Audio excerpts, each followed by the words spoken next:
Did you guys practice yesterday's assignment? Any questions with that? कल के topic में assignment में कोई भी डाउट किसी को?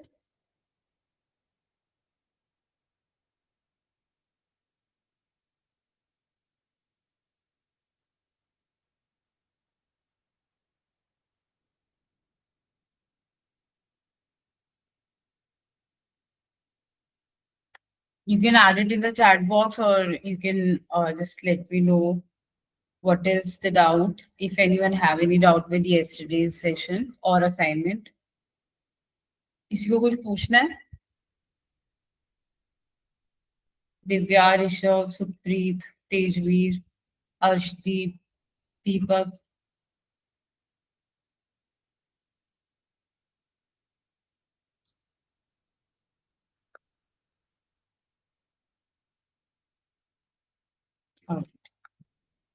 I am assuming if it's all clear because I can't see anyone asking doubt.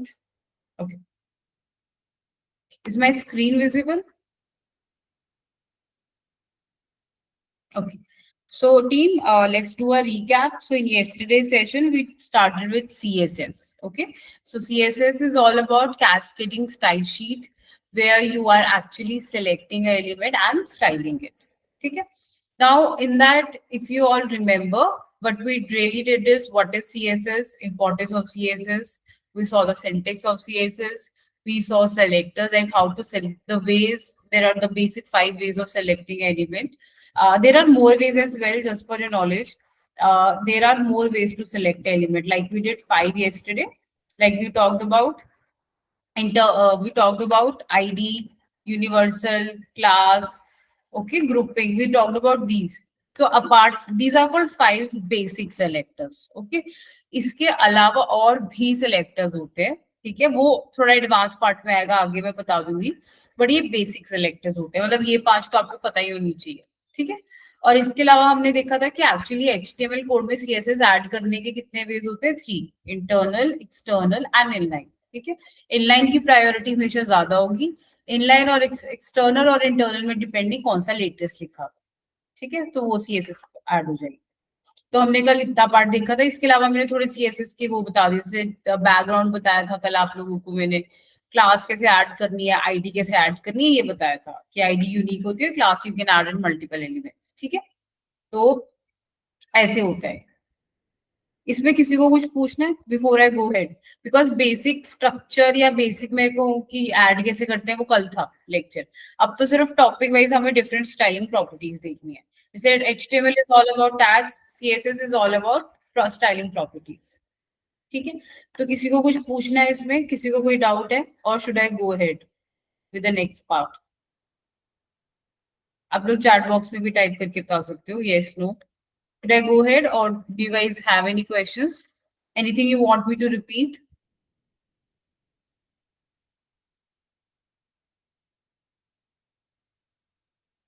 Like say something yes, no.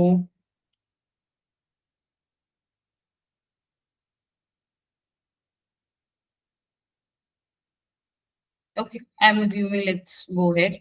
And please team join on time. Okay. All right. So like I mentioned, हम लोग अब next topics पढ़ेंगे और हर topic में जो भी styling properties है वो देखेंगे. तो आज हम मार्जिन, पैडिंग, बॉर्डर्स पढ़ेंगे. Basically this is called a box model. So box model is like 40% of your CSS. अगर आपको बॉक्स मॉडल समझ आ गया तो आपको ऑलमोस्ट 30-40% CSS समझ आ जाएगी. ठीक है. इसके बाद हमारे पास और स्टाइलिंग प्रॉपर्टी जैसे टेक्स्ट हो गया, फॉन्ट हो गया, वो उसके रिलेटेड देखें. ठीक है. तो सबसे पहले हमारे पास है टेक्स्ट. तो जब भी आपको टेक्स्ट को फॉर्मेट करना हो, मतलब जो रनिंग टेक्स्ट लिखा होता है, ये let's say if I open Amazon, तो ये टेक्स्ट है सारा. ये टेक्स्ट है, ये टेक्स्ट. ये जो P टैग हो गया, हेडिंग टैग हो गया, जो टेक्स्ट को आपको स्टाइल करना है, जो वर्ड्स आप लिख पा रहे हो, इन टेक्स्ट को अगर आपको स्टाइल करना है, ठीक है, then you need these text properties. तो उसके related we have colour we have already seen yesterday. Then we have text alignment, then we have text decoration, text transform and text shadow and so on. ठीक है. तो इसमें अब मैं आपको बताऊंगी कि टेक्स्ट को अगर स्टाइल करना है तो हमारे पास कौन सी प्रॉपर्टीज है, कौन से वेज है.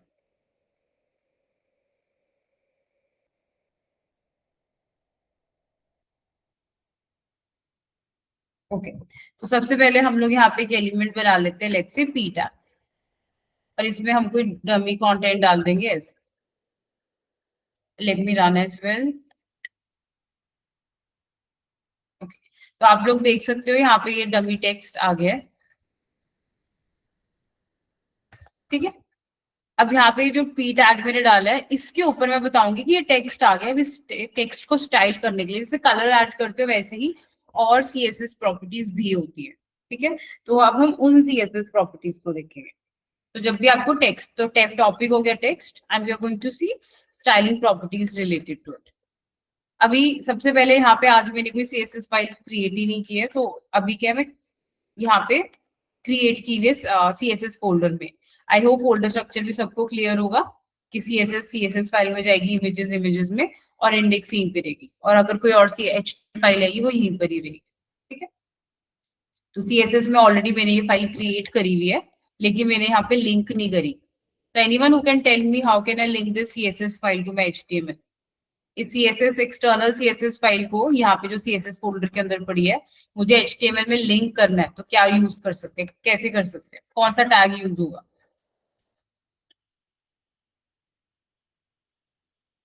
यस टीम, हम लोग क्या यूज कर सकते हैं इसको लिंक करने के लिए? एक्सटर्नल सीएसएस फाइल को मुझे एचटीएमएल के साथ लिंक करना है, ये मेरी सीएसएस है, मेरी एचटीएमएल, इनको लिंक करना है, इनको जोड़ना है। क्या यूज कर सकते हैं टैग, कैसे कर सकते हैं?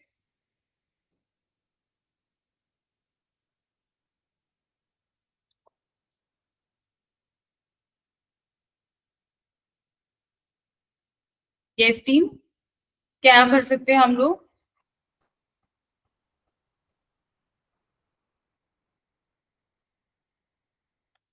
करेक्ट, हम लोग लिंक ऐड कर सकते हैं, लिंक टैग यूज होगा, और ये हम डालते हैं हेड सेक्शन में, एब्सोल्युटली करेक्ट। तो यहाँ पे हम लोग ये सिंपली डाल सकते हैं, ठीक है।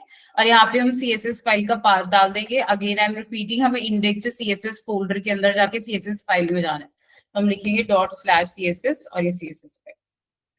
कंट्रोल क्लिक करके हम वेरीफाई भी कर सकते हैं कि पाथ करेक्ट है कि नहीं, ठीक है। तो अब यहाँ पे मैं क्या करूंगी, लेट्स से यहाँ पे मैं कोई क्लास बना दूंगी, स्टाइल टेक्स्ट, ठीक है, कुछ भी नाम दे सकते हो आप इसको। टेक्स्ट दे देती हूँ, लेट्स से मैं class is equal to text. एक चीज और, क्लास जब भी आप ऐड करते हो, मैंने आप लोगों को बताया था ना आईडी तो एक ही डलेगी, क्लास ना मल्टीपल डल सकती है। मतलब एक क्लास टेक्स्ट है, यहाँ पे आप स्पेस डाल के कॉर क्लास का नाम डाल सकते हो। लेट्स से आपकी कॉर क्लास है हेलो, तो आप स्पेस जब भी आपको, आप कभी भी ऑनलाइन कोड पढ़ रहे हो राइट, तो अगर आपको कभी भी ऐसा दिखे कि टेक्स्ट है स्पेस कुछ और नाम है स्पेस दिखे, तो समझ जाना कि इसी पी टैग पे दो क्लास एडेड है, ऐसा भी हो सकता है, ठीक है। तो हम लोग दो क्लासेस भी ऐड कर सकते हैं। अभी के लिए मैं टेक्स्ट ही ऐड कर रही हूँ। अब इसको हम यहाँ पे लिखेंगे सीएसएस फाइल में। इसको मैं साइड बाय साइड खोल देती हूँ, आप देख सकते हो ये मेरा HTML हो गया, ठीक है। पी टैग यहाँ पे क्लास टेक्स्ट है और यहाँ पे मेरे क्लास टेक्स्ट लिख दी, ठीक है। सीएसएस फाइल मेरी ऑलरेडी लिंक्ड है। अब इसके अंदर हम लोग क्या करेंगे, सिंपली कलर डाल रही हूँ मैं सबसे पहले, लेट्स से टील कलर, ठीक है। अब कलर डालने के बाद हम लोग देखेंगे बैकग्राउंड कलर। कल मैंने ये सारा आप लोगों को बताया था, बैकग्राउंड वाला पार्ट। मैं साइड बाय साइड खोल देती हूँ ताकि आप लोग देख सकते हो इसे। कल जो करा था मैं थोड़ा रिवीजन हो जाएगा, बैकग्राउंड कलर ऐड कर दिया, ठीक है। इसके बाद अब मैं यहाँ पे फॉन्ट साइज, हमने एक प्रॉपर्टी पड़ी हुई है तो वो डाल देती हूँ, ठीक है। अब इसके बाद मैं आपको टेक्स्ट से रिलेटेड प्रॉपर्टीज बता रही हूँ, जो टॉपिक है एक्चुअली हमारा टेक्स्ट। तो सबसे पहले टेक्स्ट अलाइन तो मैंने आप लोगों को पहले भी बताया है, जब भी आपको अलाइन कंटेंट सेंटर में करना हो तो आप ये यूज कर सकते हो। आप देख सकते हो सेंटर में हो गया, ठीक है? इसको थोड़ा सा कंटेंट को रिड्यूस कर रही हूँ मैं, तो आप देख सकते हो ये सेंटर में हो गया, ठीक है। अब ये टेक्स्ट लाइन लेफ्ट कर देती हूँ तो that is called your default value. मतलब कि आप टेक्स्ट, इसका मतलब ये है टेक्स्ट लाइन प्रॉपर्टी आप लेफ्ट लिखोगे और ना भी लिखो तो एक ही चीज है, मतलब कि टेक्स्ट लाइन लेफ्ट ऑलरेडी होता ही है। अगर आप इसको ना भी लिखो टेक्स्ट लाइन लेफ्ट, ये ऑलरेडी लेफ्ट पे आता है बाय डिफॉल्ट। मतलब कि मैं कह सकती हूँ कि बाय डिफॉल्ट मेरे एलिमेंट्स की अलाइनमेंट लेफ्ट से हो, क्योंकि वो लेफ्ट से स्टार्ट होते हैं ना, ब्लॉक लेवल एलिमेंट से। ब्लॉक लेवल एलिमेंट है तो ये टेक्स्ट लाइन आपका ब्लॉक लेवल के केस में ही काम करता है, इनलाइन में नहीं काम करता, ठीक है। तो ये मैं कह सकती हूँ ब्लॉक लेवल एलिमेंट सबकी बाय डिफॉल्ट प्लेसमेंट लेफ्ट ही होती है, और वो आपने खुद भी देखा लेफ्ट से स्टार्ट होता है। अब इसको हम सेंटर खुद से कर सकते हैं, ठीक है, और हम इसको राइट भी कर सकते हैं। अगर आप लोगों को याद हो, मैंने आप लोगों को एक असाइनमेंट भी दी थी वेरी फर्स्ट डे, जहाँ वो जो बीटल वाली सेकेंड असाइनमेंट थी उससे पहले, जिसमें एक डॉग की इमेज थी, तो वहां पे 3 टेक्स्ट लिखे हुए थे, यहाँ पे यहाँ पे यहाँ पे, तो वो वही था, left bottom centre and right. ठीक है, तो ये वहां पे टेक्स्ट एंड राइट अगर आपने लिखा होगा तो वो वर्क करेगा। मैं सेंटर कर रही हूँ अभी के लिए, और इसका आप मान सकते हो बाय डिफॉल्ट इसकी वैल्यू लेफ्ट होती है, और ये सिर्फ ब्लॉक लेवल के लिए होता है, text line block level elements के लिए, क्योंकि इन लाइन तो सेम ही लाइन में रहते हैं ना, उनके लिए तो चाहिए नहीं एनीवेज। ठीक है, अब नेक्स्ट आता है टेक्स्ट डेकोरेशन। टेक्स्ट डेकोरेशन, ठीक है। अब टेक्स्ट डेकोरेशन होता है, अब मैंने लिखा लाइन थ्रू, ठीक है, तो अब ये देखो लाइन थ्रू आ गया, टेक्स्ट डेकोरेशन हो गया जब आपको यहाँ पे ऐसे लाइन लगानी है। ठीक है, अब ये सही सेम चीज आप लोग ई कॉमर्स वेबसाइट में देख सकते हो, मैंने पहले भी डिस्कस किया हुआ है कि ई कॉमर्स वेबसाइट्स में आप कुछ इस तरह देखते हो लाइन थ्रू। ठीक है, अब ये लाइन थ्रू आपकी, अगर आप लोगों को याद हो HTML मैंने एक DEL टैग बताया था आप लोगों को, ऐसे फॉर्मेटिंग में DEL फर्स्ट डे बताया था DEL, तो वो भी यही काम करता है। तो वो आपकी मर्जी है कि आपको DEL टैग से चीज लेकर आनी है या फिर इससे, प्रेफर हम CSS से करते हैं वैसे कोई भी स्टाइलिंग। ठीक है, ये तो हम DEL टैग भी यूज कर सकते हो। तो टेक्स्ट डेकोरेशन लाइन थ्रू कर सकते हो, ओवरलाइन कर सकते हो, ठीक है, लाइन ऊपर आ जाएगी, अंडरलाइन कर सकते हो, लाइन इसके नीचे आ जाएगी। ठीक है, तो आपके पास बहुत सारे ऑप्शन है, अंडरलाइन, ओवरलाइन, लाइन थ्रू। ठीक है, एक आपके पास नन ऑप्शन होता है, टेक्स्ट डेकोरेशन नन, मतलब डेकोरेशन होएगी ही नहीं। ठीक है, तो आप इससे मान सकते हो कि बाय डिफॉल्ट इस टेक्स्ट की डेकोरेशन नन है, मतलब मैं इसको ना भी लिखूं, टेक्स्ट डेकोरेशन नन ना भी लिखूं तो भी ये ऐसा है, लिखूंगी तो भी ऐसा ही है। तो यहाँ से हम ये समझ ले सकते हैं कि बाय डिफॉल्ट वैल्यू कौन सी होगी, none, by default is none. ठीक है, बाकी ये सारी वैल्यूज, अभी के लिए मैं ओवरलाइन ऐड कर, और यहाँ पे बाय डिफॉल्ट कौन सी होती है, मैं आप लोगों को बाय डिफॉल्ट साथ के साथ ही बता रही हूँ ताकि आप लोगों को समझ आए कि ये जो प्रॉपर्टीज अभी मैं लिख रही हूँ टेक्स्ट वाली, टेक्स्ट अलाइन, टेक्स्ट डेकोरेशन, ये ऑलरेडी एडेड है इन एलिमेंट्स पे।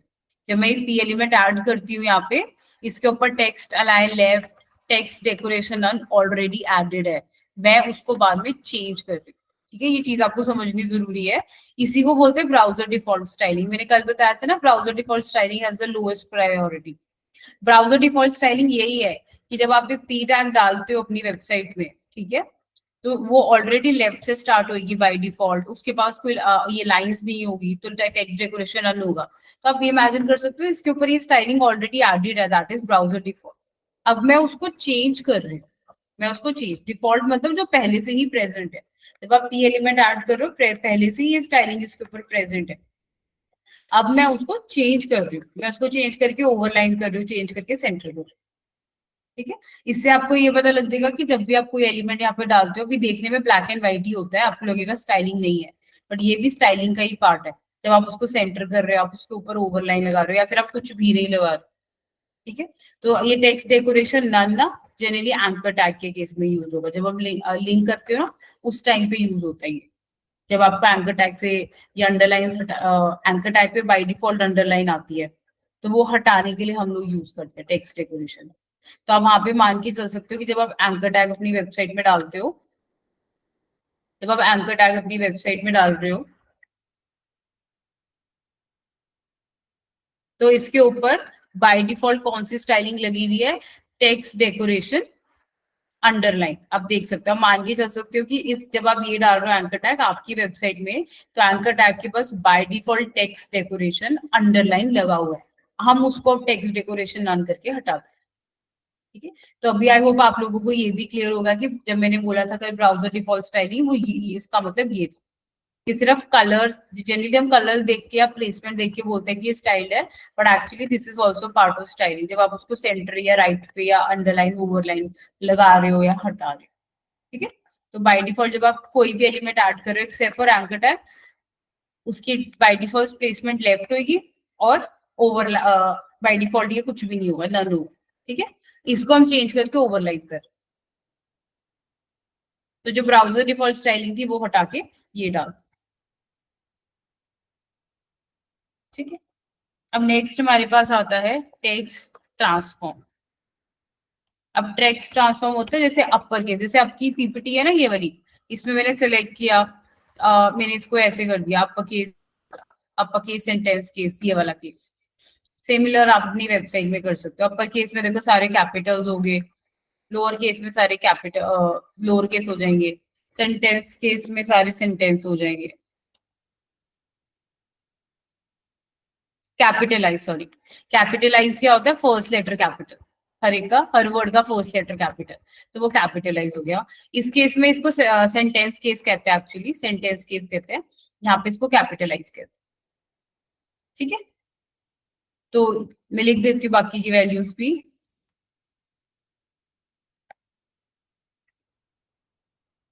और बाय डिफॉल्ट इसकी वैल्यू क्या होगी, कुछ भी नहीं होगी, बाय डिफॉल्ट कुछ भी नहीं होती है, जो आप टेक्स्ट डाल रहे हो बेसिकली वही रहेगी, जो आपका इनिशियल टेक्स्ट है, बेसिकली आपका जो भी इनिशियल टेक्स्ट है इनिशियल वही रहेगी। देखो बाय डिफॉल्ट वैल्यू होती है इनिशियल, आप भी खुद देख सकते हो, जो इनिशियल थी मतलब जो पहले से ही थी, ठीक है।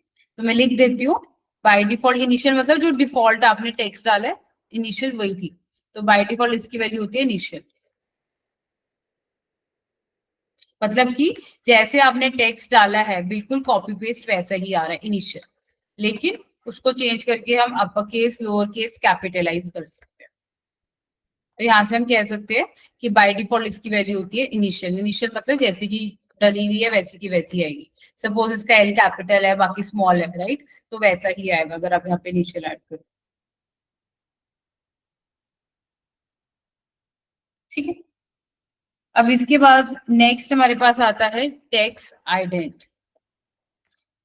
टेक्स्ट आइडेंट होगा टीम, अभी क्या है, ये मैंने सेंटर किया हुआ है, आपको कुछ भी आइडेंटिफिकेशन जैसे कोड में ऐड होती है ना, जैसे यहाँ पे होती है, देखो ये स्पेसिंग, आप आइडेंटिफिकेशन मतलब जो आपका ये फर्स्ट वर्ड प्लेस्ड है इससे पहले कुछ स्पेस चाहिए हो आपको, तब आप यूज करते हो। लेट्स से 20 पिक्सल, अब देखोगे यहाँ पे 20 पिक्सल स्पेस आ गई।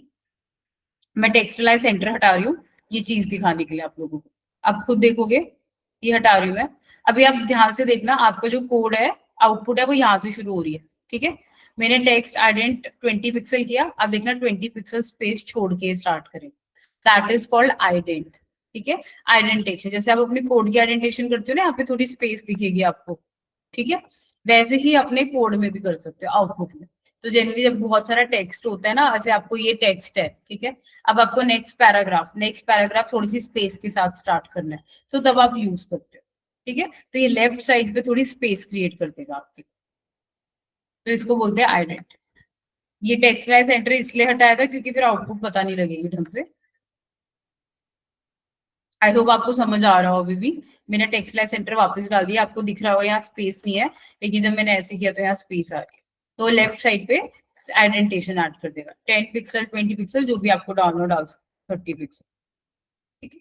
तो ये होती है टेक्स्ट से related styling properties, text align, text decoration, transform में बाय डिफॉल्ट सबकी लिख दी है, ठीक है। अब टेक्स्ट आइडेंट नहीं डालोगे तो बाय डिफॉल्ट जीरो हो जाएगा, ये आई होप अंडरस्टूड होगा कि बाय डिफॉल्ट ये जीरो होगा, क्योंकि है ही नहीं, मतलब बाय डिफॉल्ट इस पी टैग पे ऑलरेडी ये चारों प्रॉपर्टीज लगी हुई थी।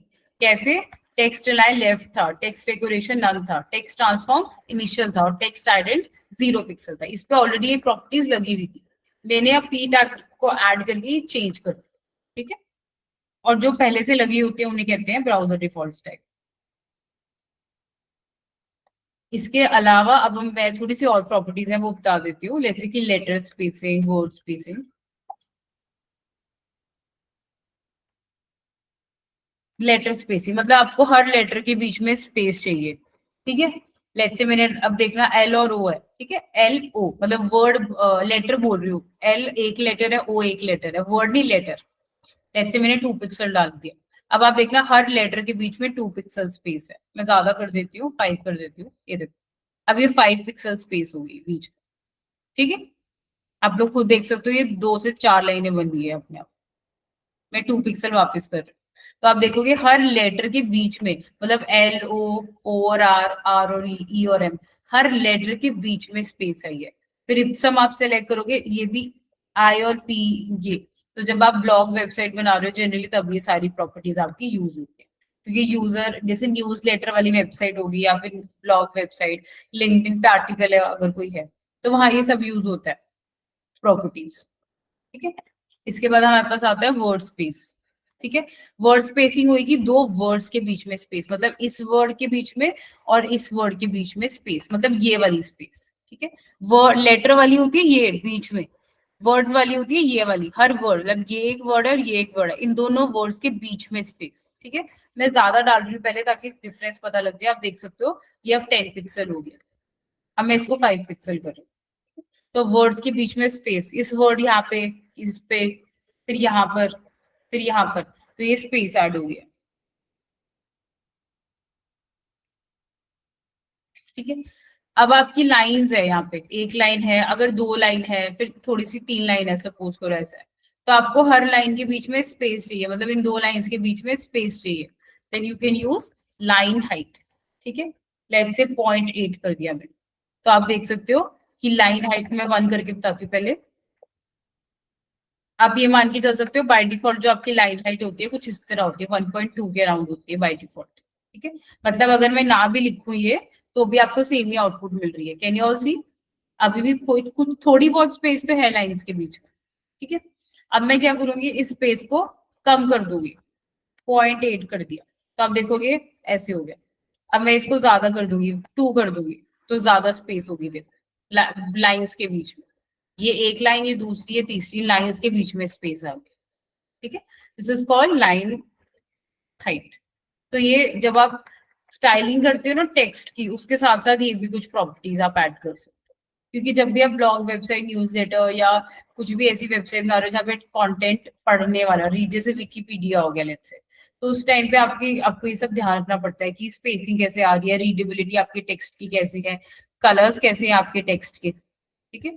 फॉर एग्जाम्पल मैं आप लोगों को बताती हूँ, अगर आप अपनी वेबसाइट में, अगर ब्लॉग वेबसाइट है, तो ब्लैक और व्हाइट कलर हम अवॉइड करते हैं रीडेबिलिटी के वक्त। अभी आप देखोगे कोई वेबसाइट, आप कहोगे इसमें तो ब्लैक और व्हाइट यूज किया हुआ है, बट ऐसा नहीं होता।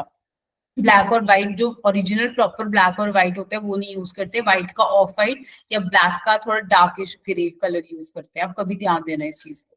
वो इसलिए क्योंकि जब भी आप एक लाइट और डार्क कलर को इकट्ठे पढ़ोगे ना, तो आपकी आई पे बहुत स्ट्रेन पड़ता है। ठीक है। तो आप कभी भी देखोगे, आप जाओगे ना किसी भी ब्लॉग वेबसाइट पे जाके देखना, वहां पे आप राइट क्लिक करके स्पेक पे सारा कोड देख सकते हो। ये भी मैं आप लोगों को आज बता ही देती हूँ। आप ना यहाँ पे राइट क्लिक करके इंस्पेक्ट पे जाके टीम, यहाँ पे एलिमेंट्स में HTML कोड। ठीक है। और नीचे से यहाँ पे स्टाइल्स में CSS कोड पूरा देख सकते हो। ये देखो, यहाँ पूरा HTML कोड देख सकते हो, नीचे पूरा CSS कोड। एक सेकंड, ये मेरे थोड़े ब्राउजर में इशू है, इसमें खोल देते।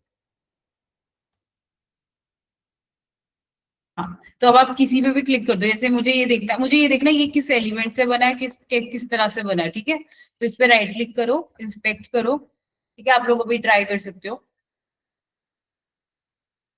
आप यहाँ पे देखोगे, ये देखो इन्होंने, देखो आप खुद देख सकते हो, ये क्या है, हेडिंग 2 टैग सी, ये वाला जो है हेडिंग 2 है। तो आप यहाँ पे, इनफैक्ट मैं इस एलिमेंट्स पे क्लिक भी कर रही हूँ, UI पे देखना, ये इस पे हाईलाइट हो रहा है ये वाला।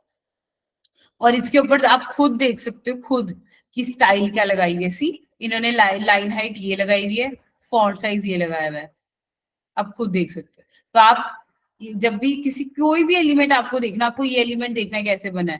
ठीक है। तो उस एलिमेंट पे राइट क्लिक कर दो। हाँ, तो सपोज मैंने इस राइट क्लिक किया और इंस्पेक्ट किया, ठीक है, इस इमेज पे, तो मुझे ये देखना है इन्होंने कैसे बनाया ये वाला पार्ट। तो आप उस पर राइट क्लिक करो, इंस्पेक्ट करो, एलिमेंट्स में आपको ये देखो वो वाला कोड मिल जाएगा। कैन यू ऑल सी? ये वाला डिव, मतलब ये डिव है, इसको आप एक्सपैंड करोगे तो आपको ये दिख रहा है। आप फिर इसको एक्सपैंड करो। ठीक है। तो आप देख सकते हो इन्होंने ये वाला सेक्शन बनाया लिस्ट के थ्रू, और इसके नीचे आप इसकी पूरी CSS देख सकते हो। HTML CSS एनीवेज आप किसी भी वेबसाइट की खोल के देख सकते हो, ठीक है। अभी ये वाला दिखाती हूँ, लेट्स से ये वाला, इस पे राइट क्लिक किया, जैसे कि मैं थोड़ा एक्सपैंड कर देती हूँ इसको, हाँ। इस पे राइट क्लिक किया, इंस्पेक्ट किया, आप यहाँ पे देख पा रहे हो, can you all see heading 2 आ रहा है। मैं इस पे होवर भी कर रही हूँ तो आप वेबसाइट, यहाँ पे ध्यान देना, यहाँ पे देखो हाईलाइट हो गया। तो आप देख भी सकते हो कि यहाँ पे हेडिंग टू एलिमेंट है, सी क्लास इन्होंने इस पे ये वाली लगाई हुई है, और आप नीचे जाके उसकी सीएसएस भी देख सकते हो कि उस एलिमेंट पे क्या सीएसएस लगी। आप इजिली किसी भी वेबसाइट का देख सकते हो, नॉट जस्ट दिस वन, कोई भी वेबसाइट खोल के देख सकते हो। तो एचटीएमएल सीएसएस तो आप एनीवेज इजीली स्टडी कर सकते हो किसी भी वेबसाइट के, ठीक है। अब मैं आप लोगों को याद है मैंने यहाँ पे कहा था लिस्ट यूज्ड है, ठीक है। अब मैं यहाँ पे दिखाती हूँ, मैंने यहाँ पे इंस्पेक्ट किया, आप खुद देखो, ये देखो लिस्ट यूज है, कैन यू ऑल सी। अब इस पे ध्यान देना, देखना, मैंने यूएल सेलेक्ट की हुई है, वो वाला पार्ट सेलेक्ट हो गया। फिर आप देख सकते हो फर्स्ट इन्होंने अबाउटस रखा हुआ है, फिर उन्होंने करियर्स रखा हुआ है, फिर उन्होंने प्रेस रिलीज रखा हुआ है, सी, और फिर इन्होंने अमेजोन साइट, सी, और एल आई है एंकर टैग, मतलब लिंकेबल है तो एंकर टैग भी डाल दो। Are you all able to get this part, inspect वाला क्लियर है सबको, इंस्पेक्ट वाला, कि आप उस पर राइट क्लिक करके इंस्पेक्ट करोगे, आप एलिमेंट्स पे फर्स्ट टैब पे जाके देखिए, यहाँ पे एचटीएमएल, यहाँ पे सीएसएस, आप इजीली देख सकते हो ये सारी चीजें, ठीक है, किसी भी वेबसाइट। इससे आपको आइडिया भी मिल जाएगा कि ये सेक्शन इन्होंने कैसे बनाया, ठीक है। तो अब ये इजीली आप रीड कर सकते हो, एचटीएमएल सीएसएस पार्ट आप किसी भी वेबसाइट का इजीली रीड कर सकते हो। इतना क्लियर है सबको, कोई डाउट, एनी क्वेश्चन सो फार।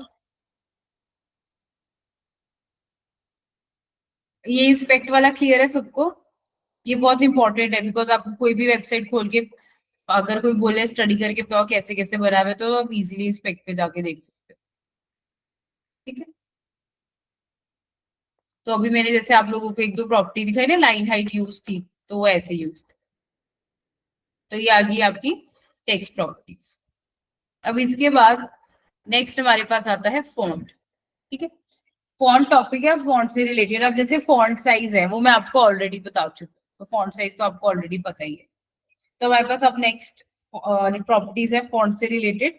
अब फॉन्ट में हमारे पास सबसे इंपॉर्टेंट चीज है चूजिंग द करेक्ट फॉन्ट, ठीक है। फॉर एग्जाम्पल अभी मेरी पीपीटी है, राइट, तो इस पीपीटी में मैंने इसको सिलेक्ट कर दिया और मैंने इसको ये कर दिया, ठीक है, और मैंने इसका फॉन्ट साइज कर दिया ये, ओके।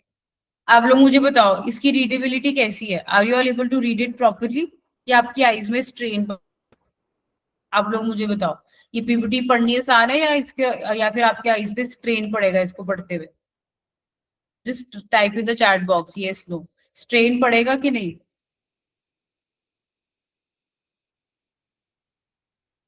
अगर मैं आप लोगों को ये पीपीटी रीड करो तो आप लोगों की आईज में स्ट्रेन पड़ेगा या इजीली रीड हो जाएगा, just type in the chat box yes no.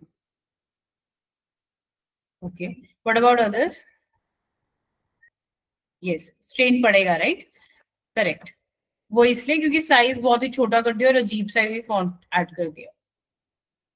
तो इसी ये सेम चीज आपको अपनी वेबसाइट पे अप्लाई करनी है, स्पेशली जब, मतलब सिर्फ ब्लॉग नहीं कहूंगी मैं, या कोई भी वेबसाइट हो जहाँ पे कंटेंट हो, तो choosing the right font is very important. जैसे मैंने एक एग्जांपल लिया ना ब्लैक और व्हाइट कलर का, आप बहुत सारी वेबसाइट्स देखना, आपको ना लगेगा ब्लैक और व्हाइट यूज किया, लेकिन नहीं, व्हाइट का भी ऑफ व्हाइट शेड यूज होता है, ब्लैक का भी डार्क ग्रेइश वाला शेड यूज होता है।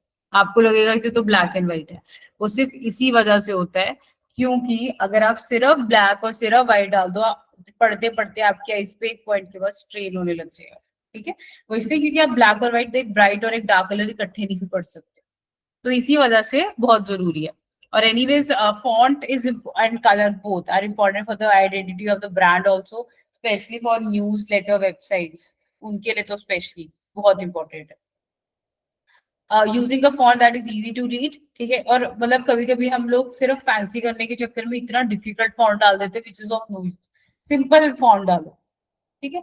वैसे तो रियल टाइम में आपको पता ही मतलब पता ही होता है कि आपको कौन सा यूज फॉलो करना है पूरी वेबसाइट में, बट अदरवाइज आप मतलब जितना सिंपल रख सकते हो उतना सिंपल रखो फॉन्ट को, ठीक है। Font adds value to the text, it is also important to choose the correct colour and text size. अब ये भी इंपॉर्टेंट है, कलर कौन सा सेलेक्ट कर रहे हो। ठीक है, अगर आपको ऐसे टेक्स्ट की जगह पे कोई लाइट सा येलो कलर कर दो तो उसकी रीडेबिलिटी एनीवेज लेस होगी, क्योंकि बैकग्राउंड व्हाइट है, ऑफ व्हाइट लेट्स से, उसके ऊपर आपने येलो कलर डालते तो रीडेबिलिटी वैसी कम होगी, तो बस आईज पे स्ट्रेन पड़ेगा। तो यूजर ज्यादातर आप सपोज कोई ब्लॉग वेबसाइट है, ब्लॉग या विकिपीडिया जैसी वेबसाइट पे, तो आप चाहते हो user should come and read your blogs और कंटेंट, तो उस केस में अब इसकी रीडेबिलिटी कम हो जाएगी ऑब्वियसली, तो फिर वो यूजर वापस रिपीटिंग कस्टमर होगा ही नहीं आपकी वेबसाइट के लिए। ठीक है, तो इसलिए फॉन्ट बहुत इंपॉर्टेंट है, फॉन्ट का कलर।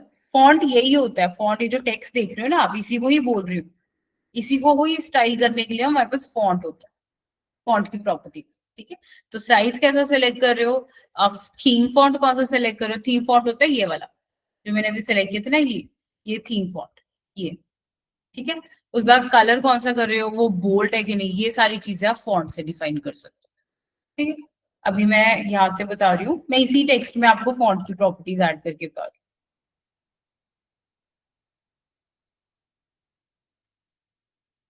हेडिंग बना रही हूँ, ये टेक्स्ट से रिलेटेड प्रॉपर्टीज थी, ये फॉन्ट से रिलेटेड है।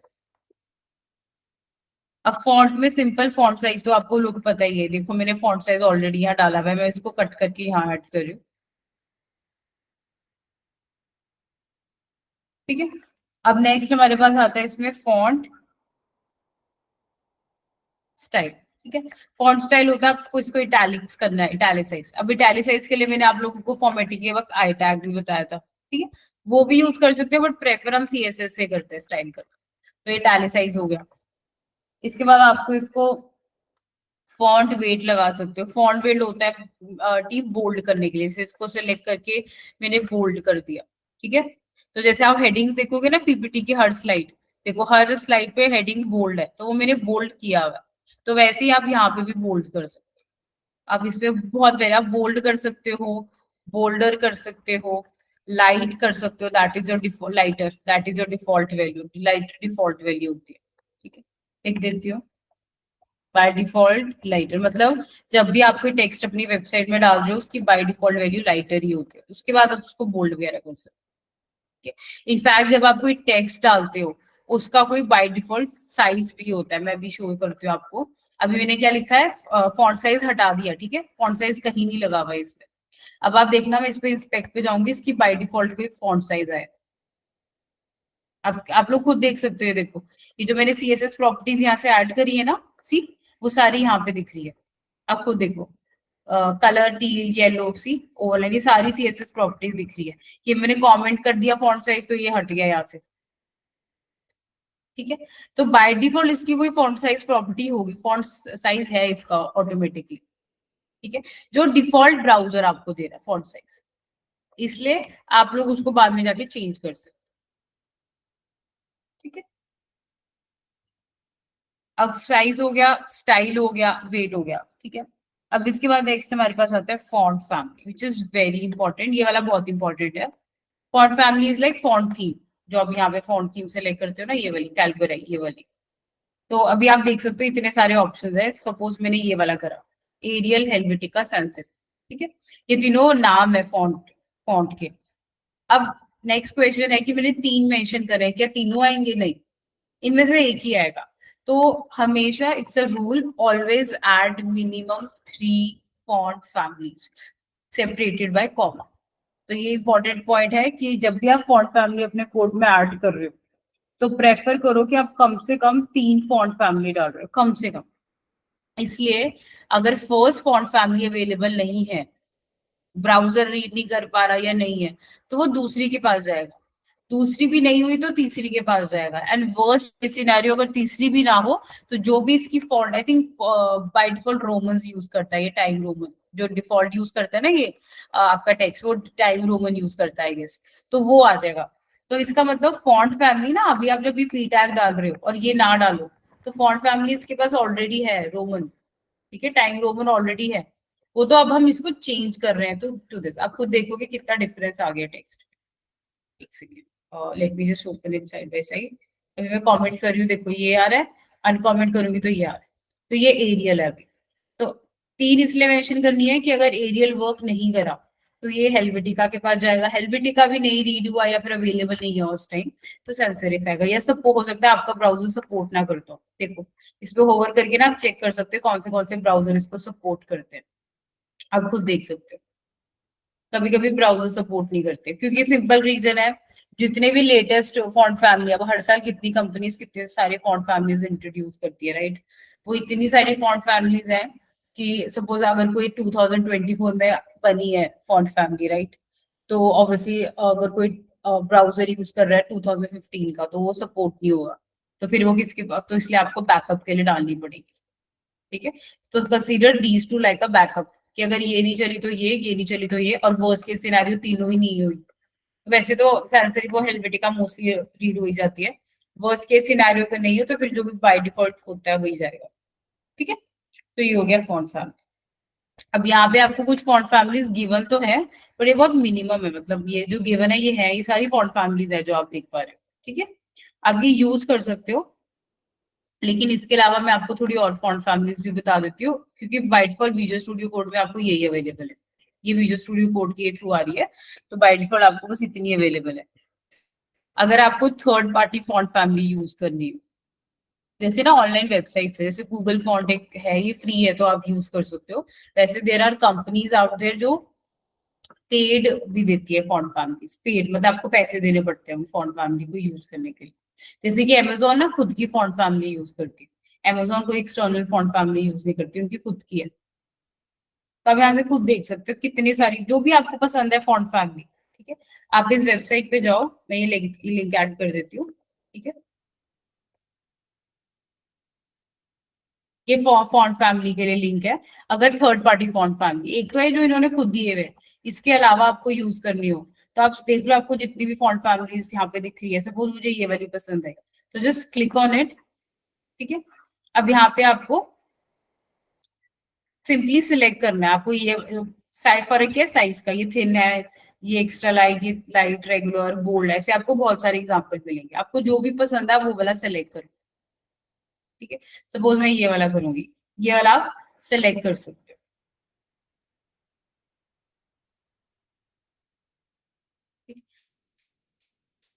अब आपने वहां पे क्लिक किया गेट कोड, आई होप ये देख लिया आप लोगों ने, यहाँ पे आपको, हाँ, गेट फॉन्ट पे क्लिक कर दो, जो भी आपको चाहिए गेट फॉन्ट पे क्लिक कर दो, फिर यहाँ पे क्लिक करो गेट एम्बेड कोड, तो यहाँ पे आपको कोड मिल जाएगा ऐड करने के लिए। ठीक है, अब कोड के लिए क्या करना है आपको, ये वाले जो लिंक्स होते हैं ऊपर के, ठीक है, यहाँ पे लिखा है embed code in the head of HTML, इन्होंने ऑलरेडी ये चीज दी हुई है आपको। ठीक है, तो इसको कॉपी करो और इसको हेड सेक्शन में, यहाँ पे गिवन है embed code in the head of your HTML, तो मतलब हेड सेक्शन में जाके पेस्ट कर दो ये 3 लिंक। ठीक है, मैं लिख देती हूँ यहाँ पे गूगल फॉन्ट के लिए, इनको बोलते हैं सीडीएन लिंक। ठीक है, कंटेंट डिलीवरी नेटवर्क लिंक्स, ये जो लिंक्स तीनों ऐड करें ना टीम, इसको बोलते हैं CDN link, content delivery network link.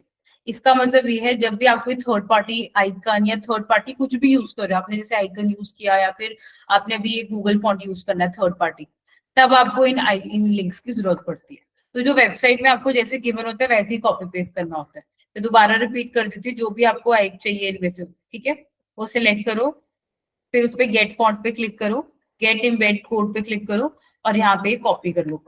ठीक है, अब नेक्स्ट क्वेश्चन होता है आपको अपनी वेबसाइट में कैसे ऐड करना है। ठीक है, अभी आपने ये लिंक ऐड कर दिए इनके। ठीक है, इसके बाद आप style dot C S S पे जाओ और यहाँ से कॉपी करो। देखो इन्होंने ये लगाई है फॉन्ट फैमिली, तो ये कॉपी करो कोड, या फिर सिर्फ इतना पार्ट कॉपी कर लेते हैं और यहाँ पे जाके पेस्ट करो। अब आपको इसमें से जो भी चीज नहीं चाहिए वो हटा दो, मुझे ये सब नहीं चाहिए क्योंकि फॉन्ट वेट मैंने ऑलरेडी लगाया हुआ है, फॉन्ट स्टाइल मैंने ऑलरेडी इटैलिक्स किया हुआ है, तो मुझे इसकी जरूरत नहीं है। तो आप देखना आपकी ये वाली फॉन्ट फैमिली आ जाएगी वेबसाइट पे। सी, कैन यू ऑल सी, ये वाली सेम फॉन्ट फैमिली आ गई जो मैंने गूगल फॉन्ट से उठाई है। ठीक है, तो आप ऑनलाइन कोई भी यूज कर सकते हो, जो जैसे गूगल फॉन्ट इसलिए बोल रही हूँ क्योंकि ये फ्री है, तो इट्स नॉट पेड। तो सिंपल है, आप उस वेबसाइट पे जाओ गूगल फॉन्ट, आपको जो भी पसंद है आप उस पर क्लिक करो। एक और मैं दिखा देती हूँ एग्जाम्पल, लेट्स से मुझे ये वाला पसंद आया। ठीक है, ये वाला कर लेते हैं, इस पे कॉपी करो, गेट फॉन्ट पे क्लिक करो। ठीक है, गेट एम्बेड कोड पे, अब आप देखो यहाँ पे 2 एडेड है, ध्यान से देखने से कार्ट में ऐड करते हैं ना वैसे है। एक यहाँ पे ये वाला एडेड है और एक यहाँ पे ये वाला एडेड है। ये वाला मैंने पहले ऐड किया था, प्ले राइट रोमेनिया वाला, ये वाला मैंने पहले ऐड किया। ठीक है, अगर आपको ये अभी भी चाहिए, सपोज आपकी वेबसाइट में आप दो टाइप के फॉन्ट यूज कर रहे हो, एक ये वाला प्लस ये वाला आप यूज करने वाले हो, तो अगर ये दोनों करने हैं तो फिर दोनों ही दोनों यहाँ पे आ जाएंगे, फिर गेट एम्बेड कोड कर लो या तो ऐसे कर लो। अब फर्क क्या होगा, अब यहाँ पे देखना, फॉन्ट फैमिली ये वाला जब भी आ जाएगा और फॉन्ट फैमिली दूसरे वाला भी आ जाएगा।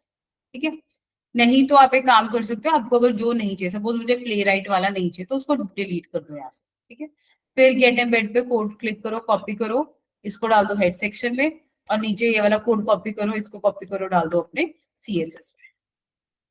ठीक है, तो ऐसे ऐड कर सकते हो सिंपली। एक बारी में एक से ज्यादा अगर ऐड करने हो, ठीक है, तो वो भी मैंने आपको तरीका बता दिया कैसे कर सकते।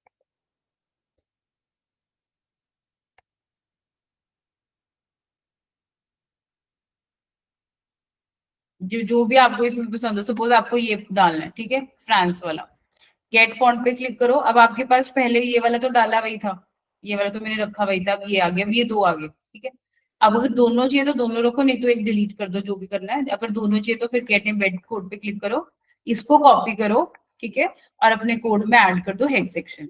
अब आप दोनों यूज कर पाओगे, this one also and this one also, the other, दोनों ही यूज कर पाओगे।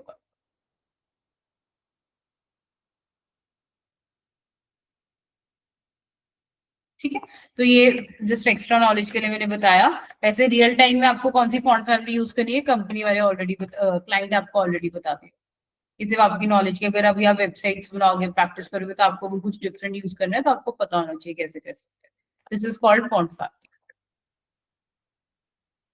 क्लियर, क्लियर है सबको ये वाला सारा पार्ट? टेक्स्ट और फॉन्ट से रिलेटेड क्या क्या स्टाइलिंग प्रॉपर्टीज होती है?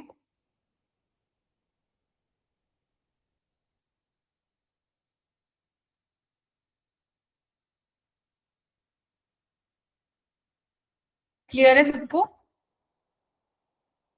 ठीक है, तो अभी मैंने सिर्फ इतना बताया कि टेक्स्ट और फॉन्ट हमारे पास दो टॉपिक है, इनसे रिलेटेड क्या, और ये कब होंगे, जब आपको टेक्स्ट को स्टाइल करना। ठीक है, तो next part we have is height and width. Height and width I have already covered, कल बताया था आप लोगों को, याद हो? हाइट किसी भी block level, let me just mention it, block level element के लिए सिर्फ हाइट और विड्थ आप सेट कर सकते हो। ठीक है, सपोज अभी मैं अभी कोड लिख के बता दूंगी इसके बाद। तो height width properties are used to set the height and width of an element. ठीक है, height and width property does not include padding. अभी ये वाला पॉइंट इग्नोर कर दो, पैडिंग मार्जिन ये वाला अभी के लिए आप इग्नोर कर दो पॉइंट। ठीक है, इससे पहले ना मैं आप लोगों को बॉर्डर वगैरह बता रही हूँ। बॉर्डर, मार्जिन और पैडिंग ये तीनों लिंक्ड है, क्योंकि इन तीनों को बोलते हैं बॉक्स मॉडल। ठीक है, तो सबसे पहले है बॉर्डर, ये हाइट विड्थ में मैं वापिस आऊंगी बट बाद में। सबसे पहले है बॉर्डर। तो जब भी आपके पास कोई ब्लॉक लेवल एलिमेंट हो और आपको उस पर बॉर्डर ऐड करना, बॉर्डर क्या होता है, boundaries around it, top right bottom left. For example मेरे पास एक बॉक्स है यहाँ पे, ठीक है, अब मैं इसको बॉक्स क्यों बोल पा रही हूँ, क्योंकि यहाँ पे बाउंड्रीज लगी हुई है ऐसी, इसको बोलते हैं बॉर्डर, इसको बोलते हैं टॉप। वर्ड्स याद रखना, टॉप, इस पूरी लेयर को बोलते हैं टॉप, इस पूरी लेयर को बोलते हैं हम राइट, इस पूरी लेयर को बोलते हैं हम बॉटम, और इस पूरी लेयर को हम बोलते हैं लेफ्ट। ठीक है, ये टर्म्स याद रखना। ये पूरी लेयर होगी टॉप, ये पूरी होगी राइट, ये पूरी होगी बॉटम, पूरी होगी लेफ्ट। अगर याद करने का बेस्ट तरीका है, क्लॉकवाइज होता है ये हमेशा, क्लॉकवाइज मतलब टॉप राइट बॉटम, जैसे क्लॉक चलती है ना, ऐसी चलती है क्लॉक राइट, वैसे ही ये होता है टॉप राइट बॉटम लेफ्ट। तो मुझे अगर यहाँ पे बॉर्डर डालना है, यहाँ पे डालना है, यहाँ पे या फिर चारों की तरफ, ठीक है, तो उसके लिए हमें बॉर्डर प्रॉपर्टी चाहिए, सिंपल। तो वो बॉर्डर प्रॉपर्टी ऐड करने के लिए let's add some HTML element first. ठीक है, मैं div टैग ऐड कर रही हूँ, वर्ड में एक ही ऐड कर रही हूँ यहाँ पे, और यहाँ पे मैं लिख देती हूँ आईडी। आईडी ले लेते हैं इस बारी, स्टाइल बॉर्डर, ऐसा ले लिया मैंने। ठीक है, अब मैंने यहाँ पे एक div टैग लिया जिसके ऊपर मैंने आईडी लगा दी है। अब मैं इसको कॉपी करूंगी, सीएसएस फाइल में हम यहाँ पे लिख देंगे हैश और ये। ठीक है, ध्यान रखना ये पूरा एक ही था सीएसएस, ये स्टार टेक्स्ट वाला।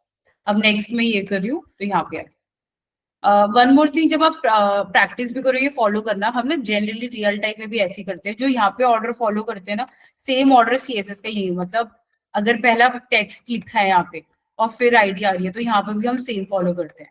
वो उसका रीजन सिर्फ इतना होता है कि जब आप इसको, सपोज आपको डेवलप कोड पे आप काम कर रहे हैं, कोड ऐसा है जो ऑलरेडी वेबसाइट ऑलरेडी डेवलप्ड है और उसमें कुछ चेंजेस करने हैं, तो बस थोड़ा हेल्प हो जाता है अदर पर्सन के लिए कि सपोज अगर यहाँ पे पी टैग है, टेक्स्ट है, तो नीचे स्टाइल बॉर्डर है, तो अगर मैं सीएसएस में भी जाऊंगी तो मुझे ये ऑर्डर में ही दिखेंगे।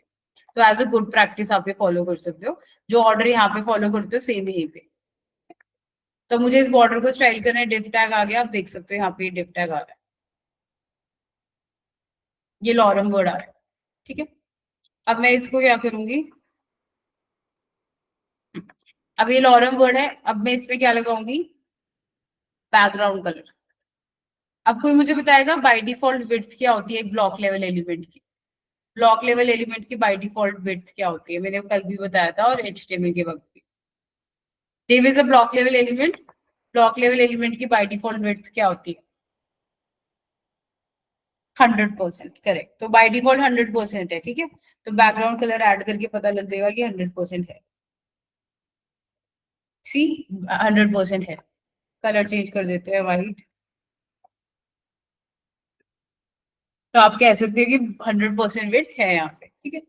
अब मैं इसकी क्या कर सकती हूँ, हाइट और विड्थ चेंज कर सकती हूँ, that is your this height and width वाला पार्ट, ठीक है। तो हाइट इसकी चेंज कर देते हैं और विड्थ, हाइट इसकी मैं कर देती हूँ 100 पिक्सल।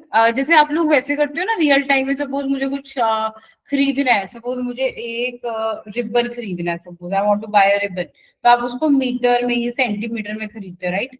तो पिक्सल, जैसे milk you buy it in litres, वैसे ही यहाँ पे पिक्सल इज अ यूनिट, ठीक है। जैसे ये वेबसाइट का यूनिट है, पीएक्स इज वेबसाइट का यूनिट, तो जनरली पिक्सल और आरईएम एक यूनिट होता है, आरईएम बाद में बताऊंगी, ये दो यूनिट्स यूज होते हैं, ठीक है। हाइट कर दी और वेट कर दी, ये ऐसे आ गया, ठीक है।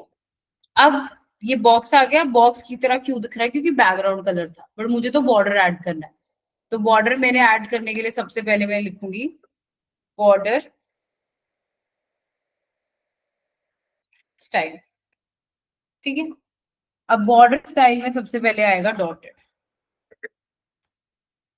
ये बॉर्डर की तीन ही प्रॉपर्टीज है, मैं लिख देती हूँ तीनों ही, border style, border width and border colour, ठीक है। ये मेन तीन प्रॉपर्टीज होती है बॉर्डर की। कैन यू ऑल सी? आ गया है।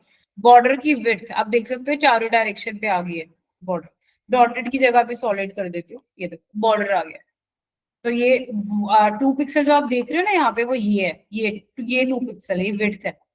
इसको 5 कर देती हूँ, आप देख लो बॉर्डर ज्यादा हो गया, ये 5 पिक्सल, ये 5 पिक्सल, तो 2 रख रही हूँ मैं भी।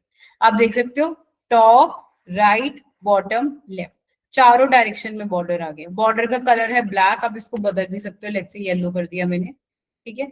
और सॉलिड मतलब ये जो लाइन आ रही है सॉलिड आ रही है, आप इसको डॉटेड भी कर सकते हो, आप इसको डबल भी कर सकते हो, सी, आप इसको डैश्ड भी कर सकते हो, जो भी आपको पसंद हो, ठीक है।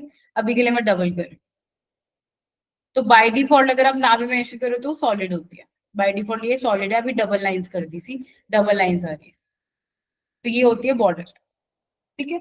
अब ये तीनों प्रॉपर्टीज के लिए 3 लाइन लिखने से अच्छा आप एक सिंगल लाइन भी लिख सकते हो, उसको हम बोलते हैं प्रॉपर्टी शॉर्ट है। कल भी बताया था जब बॉर्डर प्रॉपर्टी पढ़ी थी, बैकग्राउंड प्रॉपर्टी पढ़ी थी, कि प्रॉपर्टी शॉर्ट हैंड भी लिख सकते हैं, ठीक है।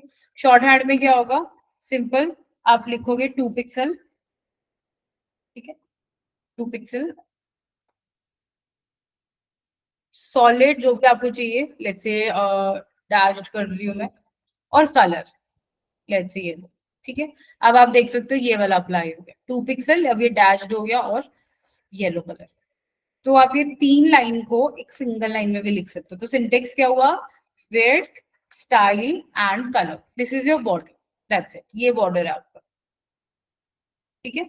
तो मैं लिख देती हूँ प्रॉपर्टी शॉर्ट हैंड में क्या होता है, विड्थ, स्टाइल, कलर, ठीक है, ये तीनों चीजें आती है। अब ये तीनों लाइन मत लिखना, क्योंकि बहुत रेयर आपको दिखेगा किसी ने अलग अलग लिखा होगा, हर जगह आपको मैक्सिमम टाइम यही दिखने वाला है, ठीक है। तो शॉर्ट हैंड ही यूज करना बॉर्डर के लिए। अब ये तो हो गया कि आप अब बॉर्डर डालोगे हर डायरेक्शन में आ जाएगा, लेकिन आपको स्पेसिफिक डायरेक्शन में डालना हो लेट्स से आपको डालना है बॉर्डर टॉप, ठीक है, तो लिखो बॉर्डर टॉप लिखो, उसके बाद लिखो जो भी आपको चाहिए, let's say 4 pixel solid orange, ठीक है। आप देखना, सी 4 पिक्सल सॉलिड ऑरेंज, सी ऐसे आ गया। तो आप हर हर साइड पे अलग अलग बॉर्डर भी कर सकते हो। Similarly border top, border right, border bottom, border left, ऐसे आप, ठीक है। ये होते हैं बॉर्डर। तो मैंने क्या किया, पहले तीन की जो सेपरेट प्रॉपर्टीज है वो बताई, लेकिन इन तीनों का आप इकट्ठे भी लिख सकते हो। अगर आप ऐसे लिखोगे इतना बॉर्डर, तो ये it will add border to all the direction, top right bottom left. लेकिन मुझे सिर्फ एक ही डायरेक्शन पे चाहिए, तो आप ऐसे यूज कर सकते हो। बॉर्डर टॉप सिमिलरली मैं लिख देती हूँ, बॉर्डर राइट आएगा, सिमिलरली बॉर्डर बॉटम आएगा, एंड सिमिलरली बॉर्डर लेफ्ट आएगा, ठीक है। टॉप राइट बॉटम लेफ्ट ऐसे आएगा, सिमिलरली बॉर्डर।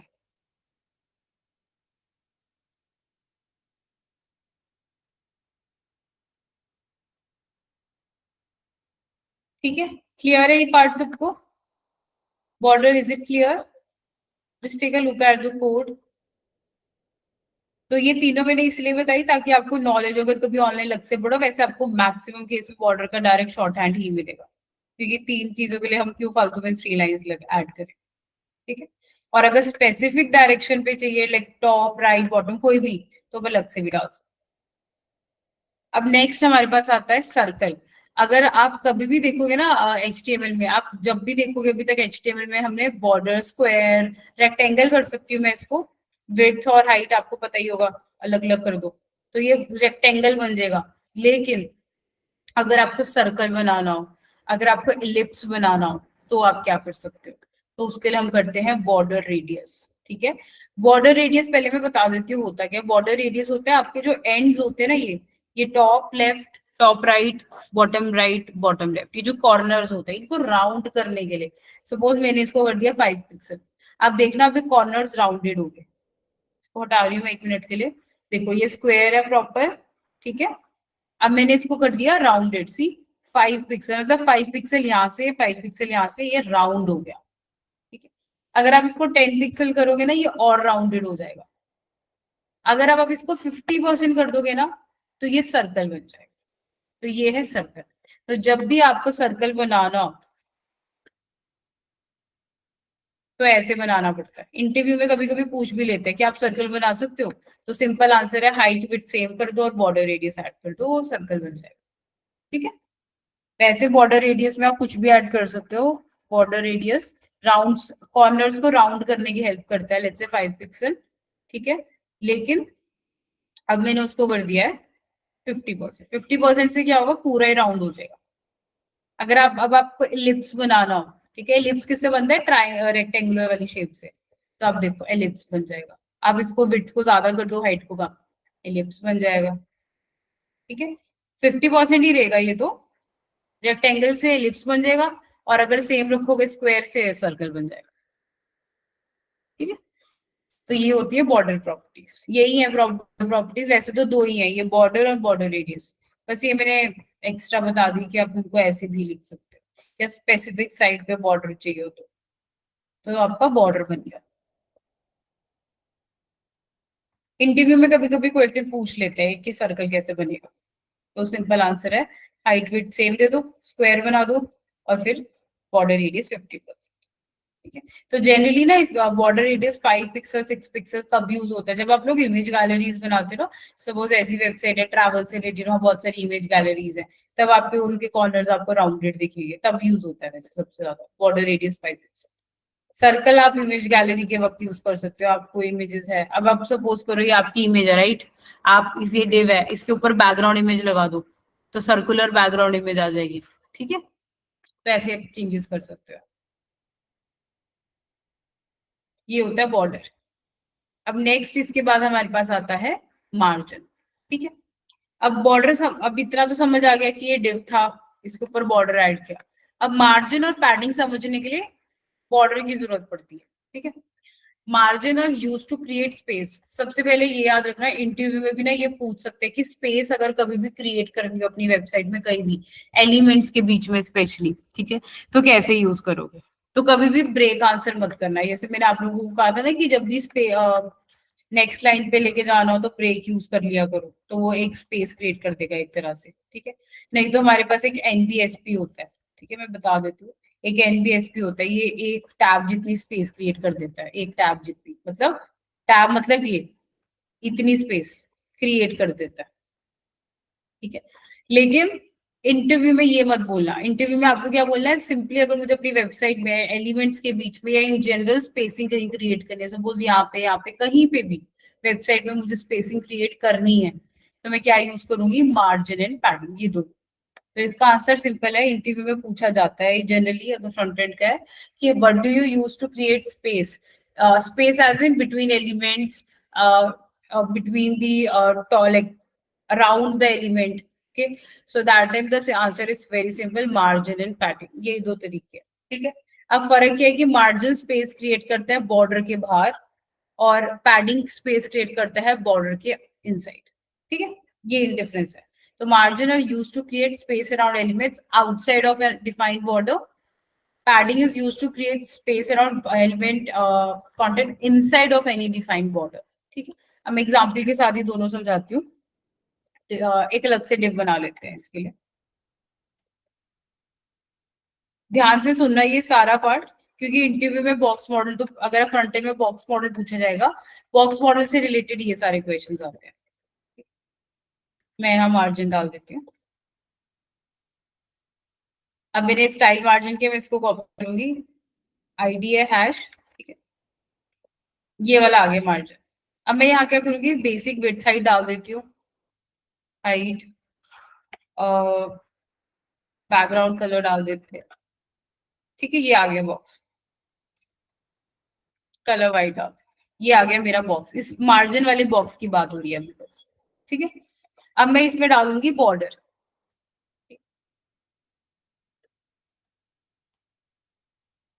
अब आप खुद देख सकते हो मेरा ये बॉक्स रेडी हो गया। अब मार्जिन क्या करेगा, स्पेस क्रिएट करेगा आउटसाइड ऑफ डिफाइन, मतलब ये जो बॉर्डर ऐड किया ना आपने, इसके बाहर, मतलब यहाँ इसके इन दोनों के बीच में अगर स्पेस हो, मतलब आपके पास देखो, अब बाय डिफॉल्ट आप देखना ये एक एलिमेंट है और ये है, इन दोनों के बीच में स्पेस नहीं आती है, बाय डिफॉल्ट ये स्पेस नहीं आती है, ठीक है। अब आपके दिमाग में होगा कि मैं ब्रेक डाल देती हूँ, ठीक है, सबसे पहले तो आपके दिमाग में आएगा ब्रेक डाल देते हैं इन दोनों के बीच में स्पेस डालने के लिए, but it is not a good practice, ठीक है। इससे आपका ना पूरा जो डिजाइन का स्ट्रक्चर है वो खराब हो सकता है।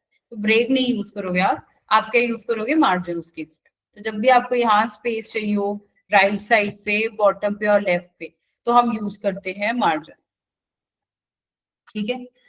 मार्जिन अब सिंपली मैंने लिखा 10 पिक्सल, ठीक है।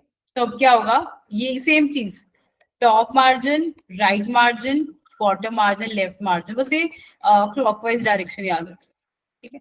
हर डायरेक्शन पे 10 पिक्सल मार्जिन ऐड हो जाएगा। देखो अभी मैं कमेंट कर रही हूँ, ऐसे दिख रहा है, यहाँ पे ध्यान देना। अब क्या होगा, यहाँ पे 10 पिक्सल ऐड हो गया, यहाँ पे 10 पिक्सल ऐड हो गया, यहाँ पे 10 पिक्सल ऐड हो गया, और यहाँ पर भी 10 पिक्सल ऐड हो गया। टॉप, राइट, बॉटम, लेफ्ट, हर डायरेक्शन से 10 10 पिक्सल मार्जिन स्पेस ऐड हो गया। तो ये होता है हमारा मार्जिन। मार्जिन मतलब बॉर्डर के बाहर वाली स्पेस पे ऐड करेगा, ठीक है। अब आपको सपोज एक ही जगह मार्जिन चाहिए था, मार्जिन टॉप चाहिए था, तो मार्जिन टॉप लगा दो, देखो ये 20 पिक्सल हो गया, ठीक है। वैसे ही मार्जिन टॉप, मार्जिन राइट, ठीक है, मार्जिन बॉटम, मार्जिन लेफ्ट, ठीक है। अगर आपको ये क्या होगा, टॉप, राइट, बॉटम, लेफ्ट सारी डायरेक्शन में ऐड कर देगा, ठीक है। अब आपको स्पेसिफिक डायरेक्शन में चाहिए तो आप ये यूज कर लो, ठीक है। कभी कभी ऑनलाइन, कभी कभी ऑनलाइन आप इसको ना शॉर्ट हैंड की तरह मान सकते हो, जो ये वाला है ना, आप इसको बोल सकते हो कि ये तो प्रॉपर्टी शॉर्ट हैंड है, बिकॉज आपने एक डाला और हर जगह याद ऐड हो गया, इसको शॉर्ट हैंड की तरह मान। लेकिन आपको स्पेसिफिक चाहिए तो आप ऐसे यूज करोगे, ठीक है। तो बेसिकली जब आपको एक ही चाहिए होता है, एक ही वैल्यू चाहिए, लेट्स से 10 पिक्सल सारी तरफ, तो आप ये यूज करना। अगर आपको हर जगह अलग अलग चाहिए, जैसे यहाँ 20 या 15 या 10 या 10, ठीक है, तब आप ये यूज करना। इसके अलावा ना ऑनलाइन आपको एक चीज और मिलेगी, अगर आप पढ़ रहे हो, आपको कभी कभी ना यहाँ दो वैल्यूज दिखेगी ऐसे करके, ठीक है। तो ये क्या होती है, दो वैल्यूज क्या होती है, पेयर में होती है। मतलब अगर जब भी आपको ऑनलाइन टू वैल्यूज मिले ना, तो ये समझ लेना कि जो फर्स्ट वैल्यू होगी वो टॉप की और बॉटम की होगी, और जो राइट वाली वैल्यू होगी वो लेफ्ट की और राइट की होगी, ठीक है। Let me repeat. अब मैंने ये बॉक्स बनाया, ठीक है। अगर मुझे स्पेस यहाँ पे चाहिए तो मैं ये यूज करूंगी, राइट पे चाहिए तो ये, बॉटम पे चाहिए तो मार्जिन बॉटम, लेफ्ट पे चाहिए तो मार्जिन लेफ्ट, ठीक है। अब आपने सिर्फ मार्जिन डाला तो वो क्या करेगा, top top right bottom left her चारों डायरेक्शन में 10-10 पिक्सल ऐड करते हैं। लेकिन आपने डाल दिया 20 और 10, तो वो क्या करेगा, टॉप पे और बॉटम पे 20 पिक्सल मार्जिन ऐड करेगा, और लेफ्ट पे और राइट पे 10-10 ऐड करेगा, ठीक है। तो ये याद रखना ऑर्डर, मैं लिख भी देती हूँ। 20 pixel means top and bottom, ठीक है। उसके बाद 10 पिक्सल होगी left and right,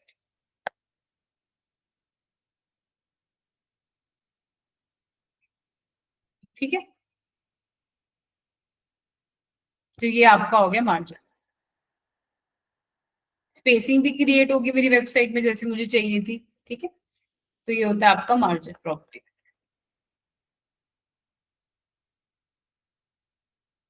margin clear है सबको?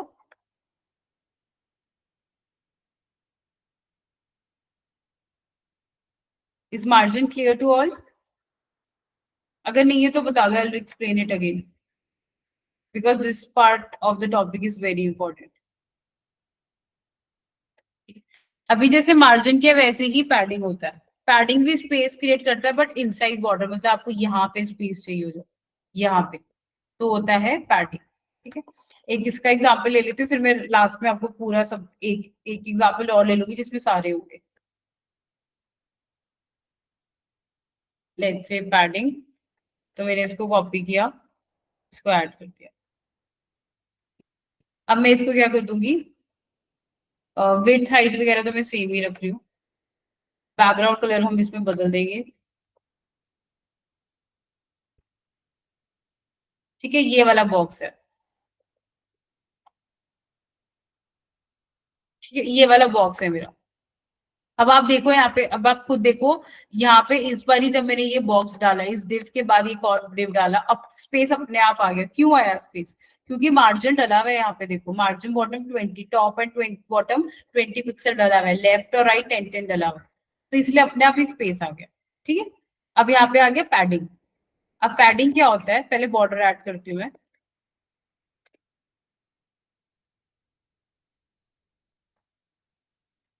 अब आप ध्यान से देखना, पैडिंग होता है इनसाइड बॉर्डर स्पेस ऐड करना, पैडिंग होता है inside of defined border space create करना, मतलब कि यहाँ पे इस ये अब इसको बोलते हैं कंटेंट। जो भी आप इसके बीच में डालते हो, मैंने आप लोगों को HTML के वक्त ही बताया था, जो भी ओपनिंग टैग और क्लोजिंग टैग के बीच में आता है, लेट्स से यहाँ पैडिंग आ रहा है, इसको बोलते हैं कंटेंट। तो ये तो आपका हो गया कंटेंट। तो जब भी आपको कंटेंट और बॉर्डर के बीच में स्पेस चाहिए, इस कंटेंट और बॉर्डर के बीच में स्पेस चाहिए, उसको बोलते हैं पैडिंग, ठीक है। तो पैडिंग के लिए भी सेम आएगा, पैडिंग टॉप, ध्यान से देखना कि स्पेस कहाँ ऐड हो रही है। तो मैंने बोला कंटेंट, मतलब इस पैडिंग वर्ड और इस बॉर्डर के बीच में स्पेस डाल डाल रही हूँ, 10 पिक्सल। देखो, कैन यू ऑल सी, यहाँ 10 पिक्सल स्पेस ऐड हो गई है। वैसे ही पैडिंग राइट 10 पिक्सल यहाँ पे ऐड हो गई है, 15 कर देते हैं। फिर आएगी पैडिंग बॉटम 20 पिक्सल, यहाँ पे ऐड हो गई है, ठीक है। और फिर आएगा पैडिंग लेफ्ट,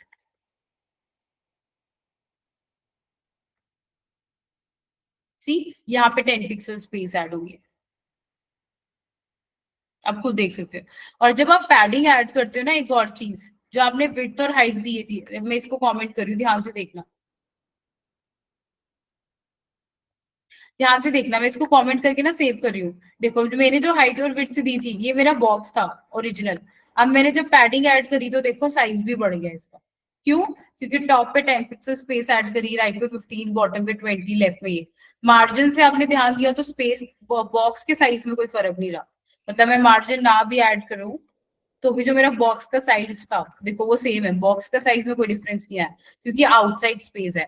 मतलब हम यहाँ से ये भी कह सकते हैं जो पैडिंग होती है वो उस बॉक्स के साइज को, पैडिंग और बॉर्डर दोनों बॉक्स के साइज को भी इम्पैक्ट करते हैं।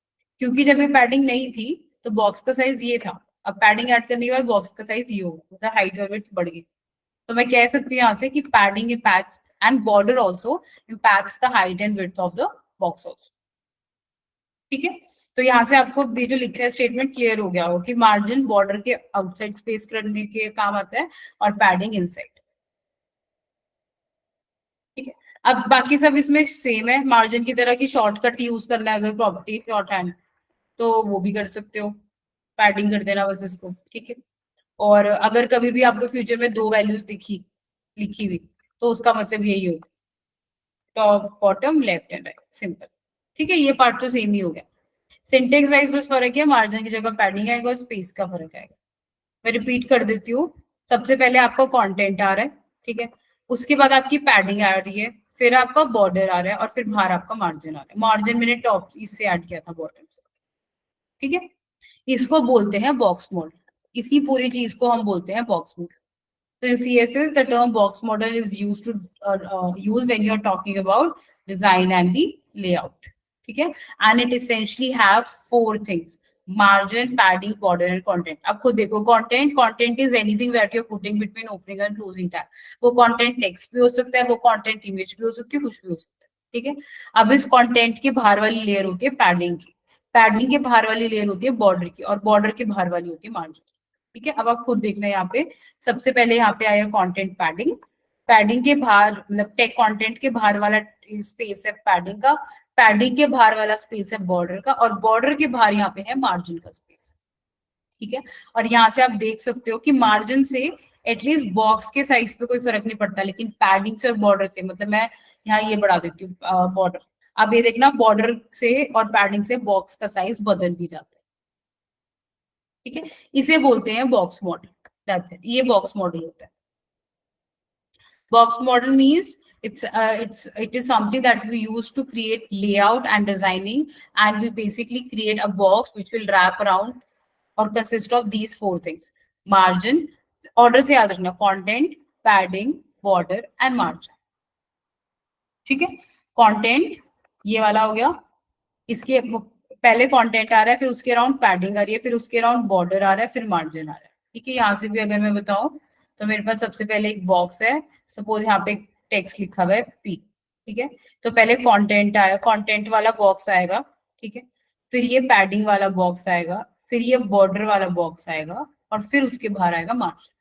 ठीक है, तो margin is use to create space around outside border and padding is use to create space inside border, या फिर ऐसे बोल सकते हो कंटेंट और बॉर्डर के बीच में स्पेस क्रिएट करनी हो ऑन एनी साइड तब पैडिंग यूज होती है। ठीक है, तो padding and margin is use in general to create spaces. अब वो कौन कहाँ कैसे क्रिएट कर रहा है स्पेस, वो आप सिंपली डिफाइन कर सकते हो। Margin outside border, padding inside of border, basically between content and the border. ठीक है, और आप यहाँ से देख सकते हो कि मार्जिन ऐड करने के बाद आपके बॉक्स के साइज पे फर्क नहीं पड़ता, लेकिन पैडिंग और बॉर्डर डालने के बाद आपके ओरिजिनल बॉक्स के साइज पे फर्क पड़ता है। मैंने हाइट विड्थ ये दी थी, अब उसका साइज ये हो गया क्योंकि पैडिंग स्पेस ऐड हो गई है। इतना पॉइंट क्लियर है जितना मैंने अभी बोला, ये वाला क्लियर है सबको, बॉक्स मॉडल क्या है, पैडिंग, मार्जिन, बॉर्डर क्या क्या यूज कर रहे हो आप? Is it clear to all? If it not just let me know. Ashdeep, Divya, Komal, is it clear? Rishabh, Sahib, Tejveer.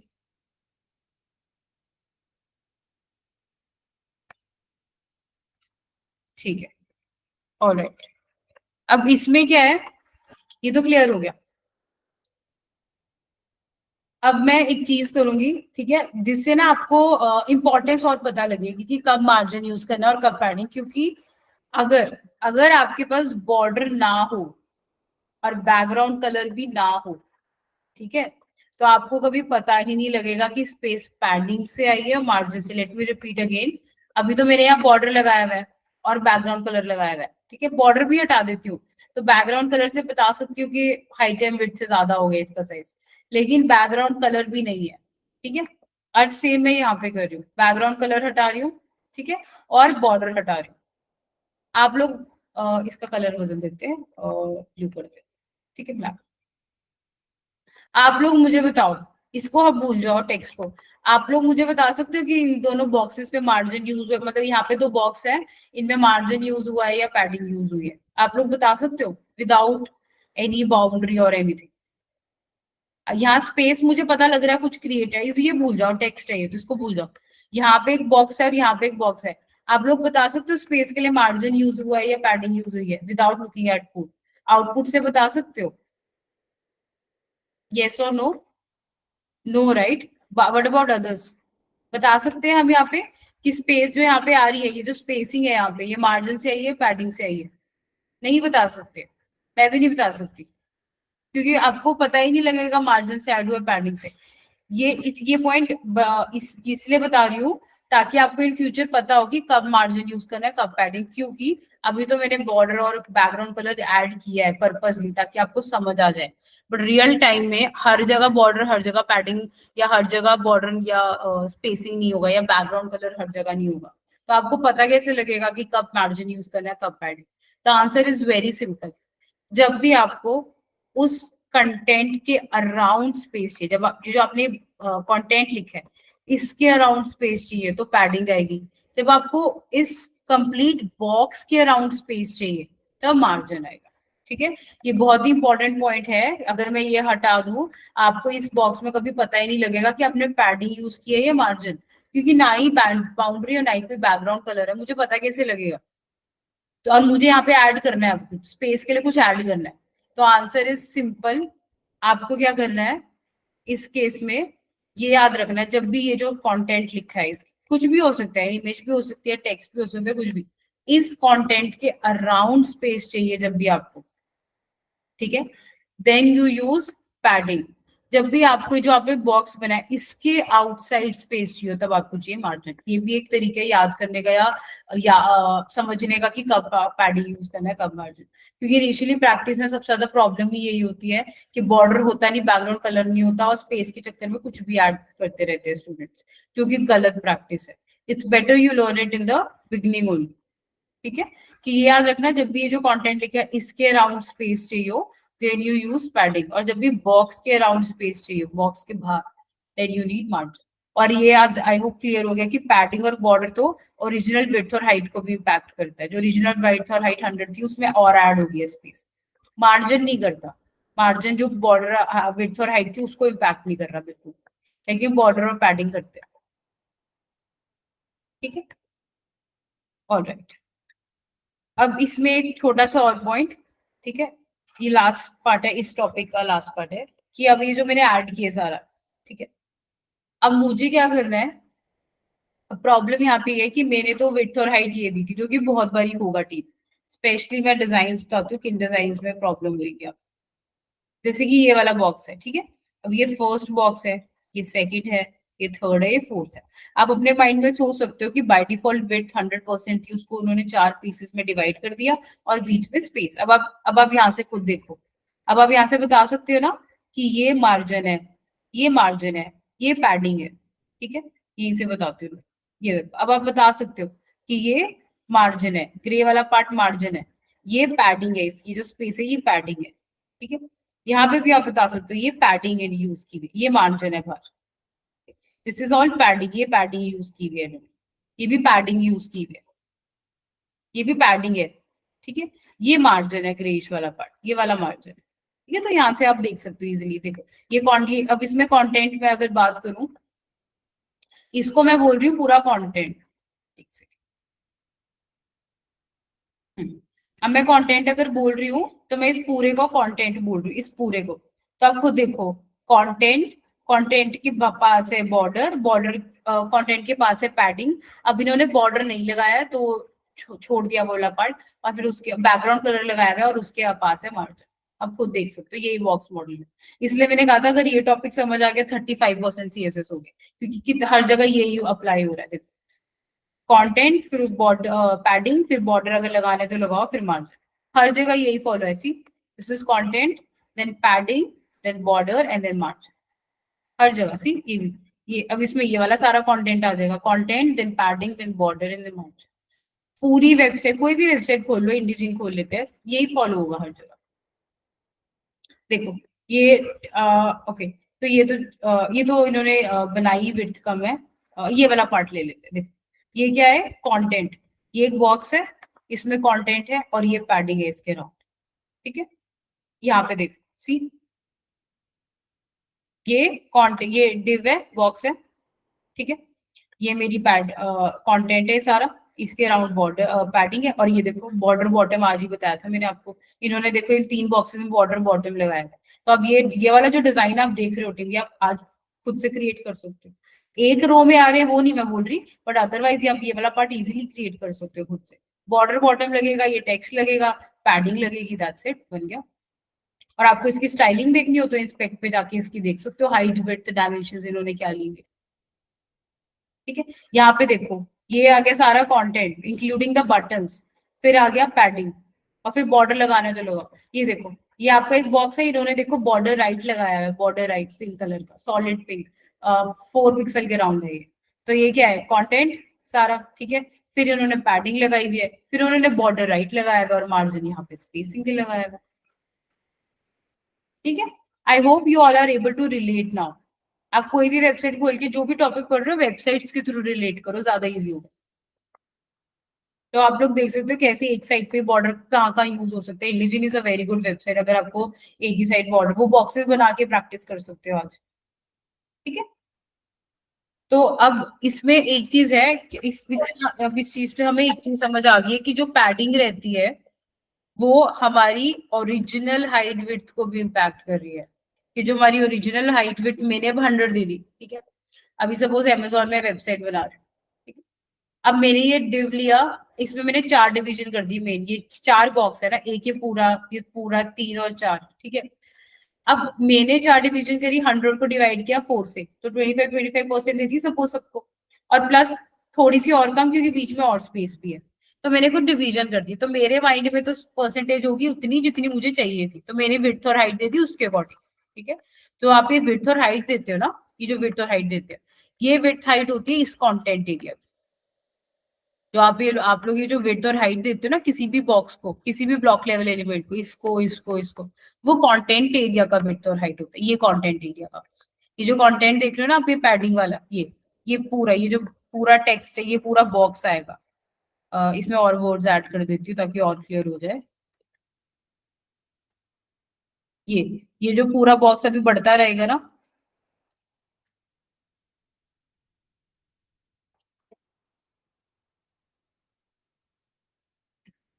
देखो ये इसकी बात कर रही हूँ, देखो ये जो पूरा बॉक्स है इसको कंटेंट बोलते हैं हम लोग। ये जो बॉक्स मॉडल है ना, इसको कंटेंट, मतलब ये पूरा कंटेंट, अब ये कंटेंट के नाम पे कुछ भी आ सकता है, टेक्स्ट, इमेज, कुछ भी। ठीक है, अब ये जो पूरा कंटेंट होता है इसकी हाइट और विड्थ हम देते हैं, जब भी हम हाइट विड्थ देते हैं हम इसकी देते हैं। ठीक है, अब पैडिंग और बॉर्डर तो एक्स्ट्रा ऐड हुआ इसमें, अगर मैं पैडिंग और बॉर्डर हटा दूं फॉर इंस्टेंस, मैंने क्या बोला, हाइट और विड्थ, आपको देखो हाइट और विड्थ किसकी दी है, कंटेंट एरिया की है।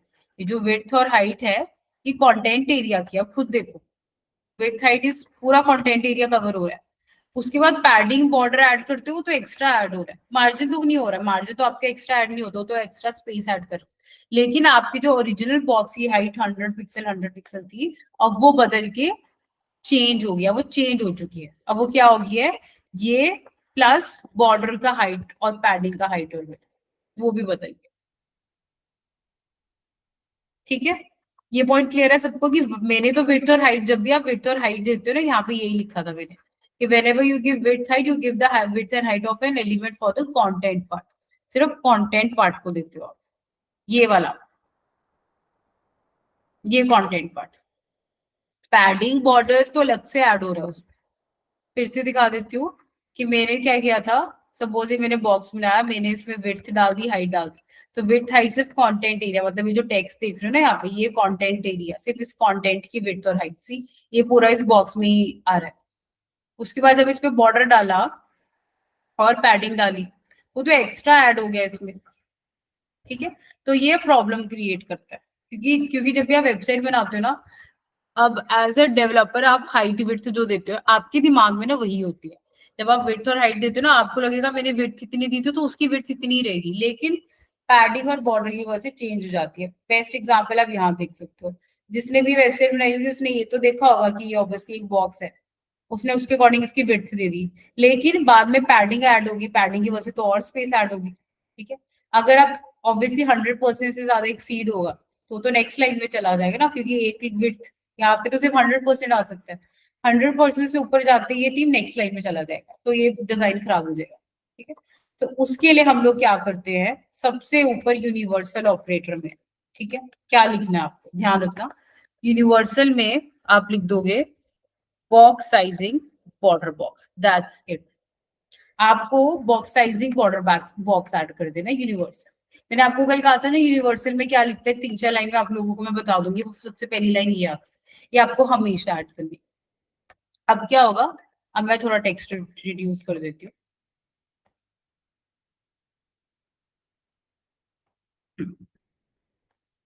अब क्या होगा कि पैडिंग भी आएगी, मार्जिन भी, पैडिंग मार्जिन तो चलो इंक्लूड ही नहीं होगा, बॉर्डर भी आएगा और पैडिंग भी आएगा, ठीक है। बॉर्डर भी आएगा और पैडिंग भी आएगा, देख सकते हो पैडिंग भी आ रहा है और बॉर्डर भी आ रहा है। प्लस विड्थ हाइट क्या होगी, वो रिड्यूस, मतलब जो कंटेंट एरिया की विड्थ हाइट है वो हो जाएगी। मतलब जब आपने ये डाला ना बॉक्स साइजिंग बॉर्डर बॉक्स, तो ये क्या करेगा, पैडिंग बॉर्डर सबको 100 पिक्सल में ही इनकॉर्पोरेट कर देगा। मतलब आप जो हाइट और विड्थ दे रहे थे वो टोटल विड्थ हाइट होगी, और उसमें अब पैडिंग बॉर्डर भी इंक्लूडेड है। तो इससे बस एक प्रॉब्लम होती है, कंटेंट एरिया थोड़ा छोटा हो जाता है, पर ये आपको करना पड़ेगा, ठीक है। मैं एक बार और रिपीट कर देती हूँ। अब प्रॉब्लम यहाँ पे क्या है, इतना तो समझ आ गया सबको, पैडिंग बॉर्डर मार्जिन। अब यहाँ पे प्रॉब्लम क्या हो रही है कि जब आप विड्थ और हाइट डालते हो, आप अपने माइंड में सोचते हो कि मैंने विड्थ और हाइट तो 100 पिक्सल दी थी, तो वो विड्थ और हाइट तो कंटेंट एरिया की होगी पूरी, ठीक है। इसके अलावा जब आप पैडिंग डालते हो, बॉर्डर डालते हो, तो ये देखो यहाँ पे, यहाँ पे, यहाँ पे और यहाँ पे, और ऑन दी डायरेक्शन जहाँ पे भी ऐड कर रहे हो एक्स्ट्रा स्पेस ऐड हो जाती है, ठीक है। अब आप इसको ऐसे मान सकते हो, कुछ ऐसे मान सकते हो कि पहले विड्थ हाइट ये थी, अब न्यू विड्थ हाइट कौन सी होगी, न्यू विड्थ हाइट इस बॉक्स की after adding border and margin, ठीक है, आफ्टर एडिंग दिस। तो मैं बोल सकती हूँ कि अब न्यू विड्थ क्या होगी, ठीक है, विड्थ, विड्थ के लिए मैंने क्या दिया है 100 पिक्सल, ठीक है, 100 पिक्सल प्लस, ठीक है। अब मेरे बॉर्डर दिया हुआ है, बॉर्डर कहाँ से होगा, यहाँ से 4 पिक्सल ऐड होगा और यहाँ से 4 पिक्सल, 4 + 4 8 प्लस 100 + 8 हो गया, क्योंकि मैंने कहा ना पैडिंग और बॉर्डर इम्पैक्ट करता है टोटल विड्थ हाइट को जब ऐड करते हो। तो 100 पिक्सल तो मेरा कंटेंट एरिया था, प्लस यहाँ से विड्थ बढ़ी और यहाँ से 4 + 4 8, ठीक है, प्लस अब पैडिंग भी ऐड किया है, पैडिंग लेफ्ट राइट पे है 10-10 पिक्सल, तो 10 पिक्सल लेफ्ट से ऐड किया और 10 पिक्सल राइट से ऐड किया, तो 10 + 10 + 10 20। तो ये क्या हो गया 128। तो मतलब कि मैंने अब मेरे माइंड में जब मैंने हाइट विड्थ दी थी वो 100 थी, अब वो बदल के होगी 128। और मैंने कैलकुलेट कैसे करी, बहुत ही सिंपल है, जो कंटेंट की विड्थ है प्लस बॉर्डर दोनों साइड ऐड है, 4 यहाँ 4 यहाँ और पैडिंग यहाँ पे, और लेफ्ट एंड राइट, 10 लेफ्ट पे 10 राइट पे, तो कितनी होगी 128 पिक्सल। अब जो मेरा डिव था इसकी विड्थ और बदल के 128 होगी, ठीक है। सेम हाइट के लिए भी कैलकुलेट कर लेते हैं। अब हाइट के लिए क्या है, कंटेंट एरिया तो 100 ही है, तो वो तो 100 ही रहेगा, प्लस बॉर्डर 4 ही है, तो 4 टॉप से यहाँ से, 4 यहाँ से, 8 ऐड हो जाएगा 8 प्लस। अब पैडिंग क्या है 20 पिक्सल डाली हुई है, मैंने कहा था ना जो लेटेस्ट कोड होगा वही होगा, कैस्केडिंग स्टाइल शीट है, तो ये वाला लास्ट है तो ये वाला इंक्लूड होगा। अब 20 पिक्सल टॉप से, 20 पिक्सल बॉटम से, 20 + 20 40, तो अब आप आपकी हाइट क्या होगी बॉक्स की 148 पिक्सल, मैंने दी क्या थी 100 पिक्सल। तो जब आप ऐसी वेबसाइट बनाओगे, अब क्या है, ये जो मैंने कैलकुलेशन करके बताई है ऑब्वियसली मैंने आप लोगों को करके दिखाई है ताकि आपको समझ आए कि मैं box box sizing border box क्यों लगा रही हूँ। क्योंकि जब मैंने विड्थ और हाइट 100 पिक्सल दी, तो ये विड्थ हाइट सिर्फ कंटेंट एरिया का होता है, मतलब इस कंटेंट एरिया का, इसके ऊपर आप पैडिंग लगाओ बॉर्डर लगाओ, एक्स्ट्रा ये पैडिंग और बॉर्डर ऐड हो रही है, ये एक्स्ट्रा ऐड होता है। तो अब आपके इस पूरे डिव की विड्थ और हाइट ओरिजिनल क्या हो जाएगी, 128 और 148, ये हाइट होगी, ये विड्थ होगी, विच इज अ प्रॉब्लम। क्योंकि जब आप ऐसे डिजाइन बनाओगे, आप ऑब्वियसली कुछ अप्रोक्सीमेट कैलकुलेशंस करोगे अपने माइंड में, राइट? 100 से डिवाइड कर, 100 होता है तो उसमें कुछ जो भी डिविजन होते हैं उसके अकॉर्डिंग डिवाइड करते हैं। तो प्रॉब्लम यहाँ पे होगी, आप तो ऐसे कितने सारे डिव्स बनाओगे और उनकी डिजाइन ही बदल जाएगा ना, क्योंकि विड्थ और हाइट चेंज हो गई है। और सेकेंडली, अब आप हर बॉक्स पे जाके ऐसे कैलकुलेट तो करने बैठोगे नहीं कि मैंने तो 100 दी थी, प्लस पैडिंग ऐड कर दी मैंने और प्लस बॉर्डर ऐड कर दिया, तो अब कितना होगा? ऑब्वियसली आप ऐसे हर बॉक्स का करने लगे तो फिर तो वेबसाइट बनने ही नहीं वाली है। ये कैलकुलेशन करनी नहीं होती है, सिर्फ आपकी नॉलेज के लिए बता रही हूँ कि कितना इम्पैक्ट पड़ गया है। 100 से विथ 128 होगी और 100 से 148 हाइट होगी। तो ये कैलकुलेशन सिर्फ इससे करके बताइए ताकि आपको पता लगे कि ये प्रॉब्लम हो जाएगी। आप हर बॉक्स या हर एलिमेंट का जाके ऐसे विथ हाइट कैलकुलेट नहीं कर सकते, ठीक है? तो इसको रिजॉल्व करने के लिए इन्होंने क्या किया, इस पे भी लगा सकते हो, जिस भी एलिमेंट पे चाहिए या तो वहां लगा दो। देखो, बॉक्स साइजिंग बॉर्डर बॉक्स, वो क्या, ये अब ये क्या अश्योर करेगा कि आपने जो विड्थ और हाइट दी है, बॉक्स की डिव की विड्थ हाइट वही रहेगी, इरिस्पेक्टिव ऑफ पैडिंग डालो बॉर्डर। पैडिंग बॉर्डर अभी भी आएगा। तो अब क्या होगा, अब नई कैलकुलेशन क्या होगी कि विड्थ और हाइट तो आपकी 100 ही रहेगी, विड्थ भी ये रहेगी और हाइट भी 100 रहेगी, ठीक है? अब क्या होगा, पैडिंग अपनी पूरी स्पेस लेगी और बॉर्डर अपनी पूरी स्पेस लेगी। तो ये जो कंटेंट एरिया है ये अब थोड़ा कम हो जाएगा, पहले 100 था वो थोड़ा श्रिंक हो जाएगा, ये फर्क होगा, ठीक है? लेकिन ये श्योरिटी होगी कि इस डिव की विड्थ और हाइट अब 100 से ऊपर नहीं हो सकती, ठीक है? तो जब आप वेबसाइट बनाओगे तब आपको टेंशन, मतलब आपने अपना कोड में विड्थ हाइट सेट कर दिया, बॉक्स साइजिंग बॉर्डर बॉक्स लगा दिया, अब आपको टेंशन नहीं है। आप उस डिजाइन के अकॉर्डिंग पैडिंग वगैरह ऐड करो, वो इंक्लूसिव होगा, मतलब ये पैडिंग 100 के अंदर ही आएगी। तो बेसिकली कंटेंट एरिया छोटा हो जाता है इसमें, ठीक है? यहाँ भी ऐड कर सकते हो वैसे जी। अब जब भी वेबसाइट बनाओगे यूनिवर्सल में हमेशा ये वाली लाइन अब हमेशा डालनी है, हमेशा, ठीक है? तो ये एक चीज है जो आप यूनिवर्सल में हमेशा डालते हो, बॉक्स साइजिंग बॉर्डर बॉक्स, ठीक है? Font family is one thing.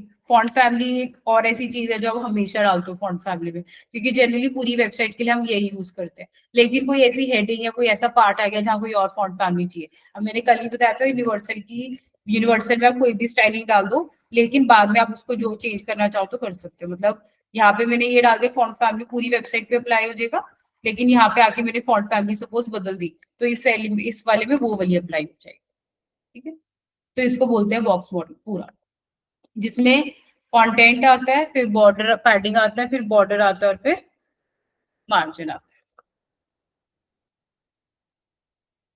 ठीक है? क्लियर है ये पार्ट सबको कि बॉक्स साइजिंग बॉर्डर बॉक्स में क्यों लगाया यूनिवर्सल में? Is it clear? आज आप लोग क्या कर सकते हो प्रैक्टिस करने के लिए, कैलकुलेशंस ऐसे कर सकते हो, जैसे एक डिव बनाओ, ठीक है?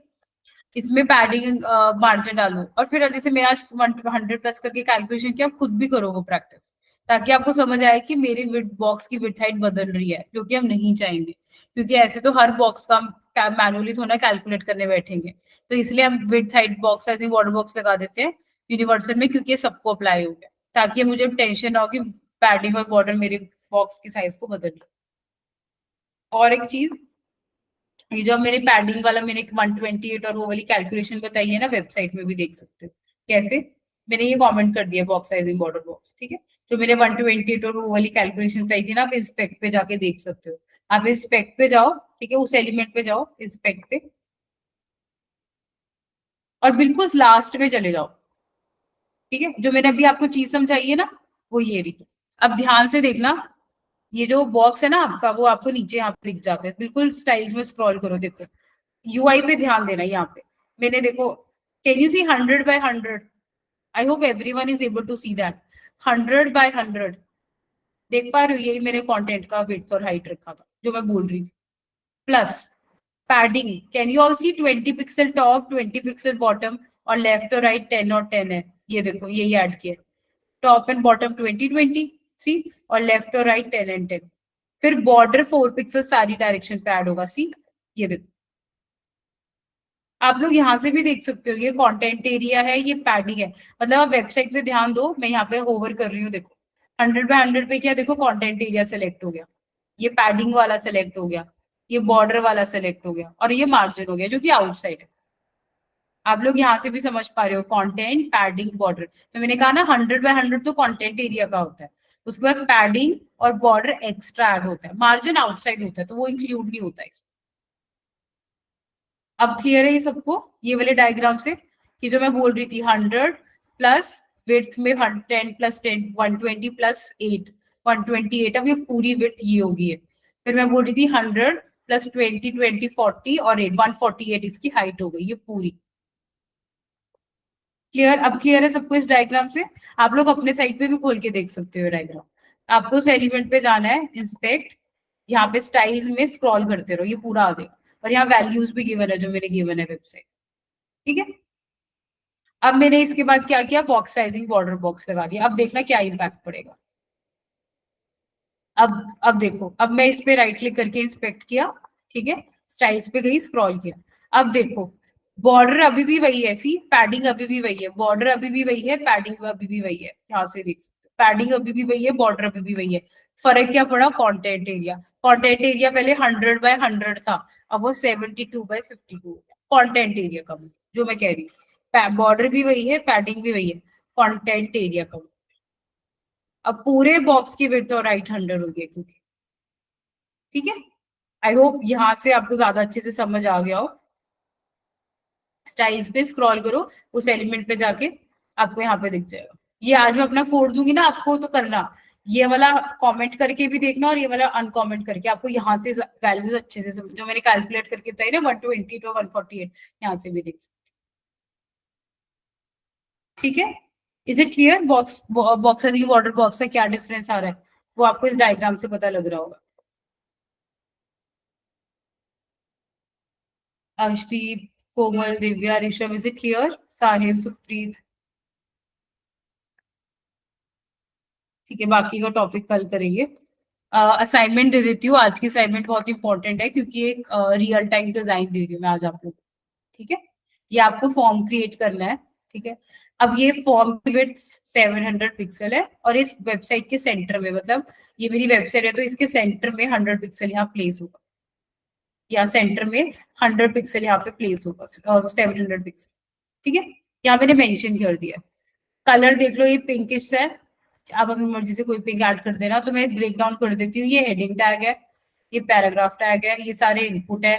इनपुट पे इन्होंने बॉर्डर लगाया हुआ है, बॉर्डर आज की है।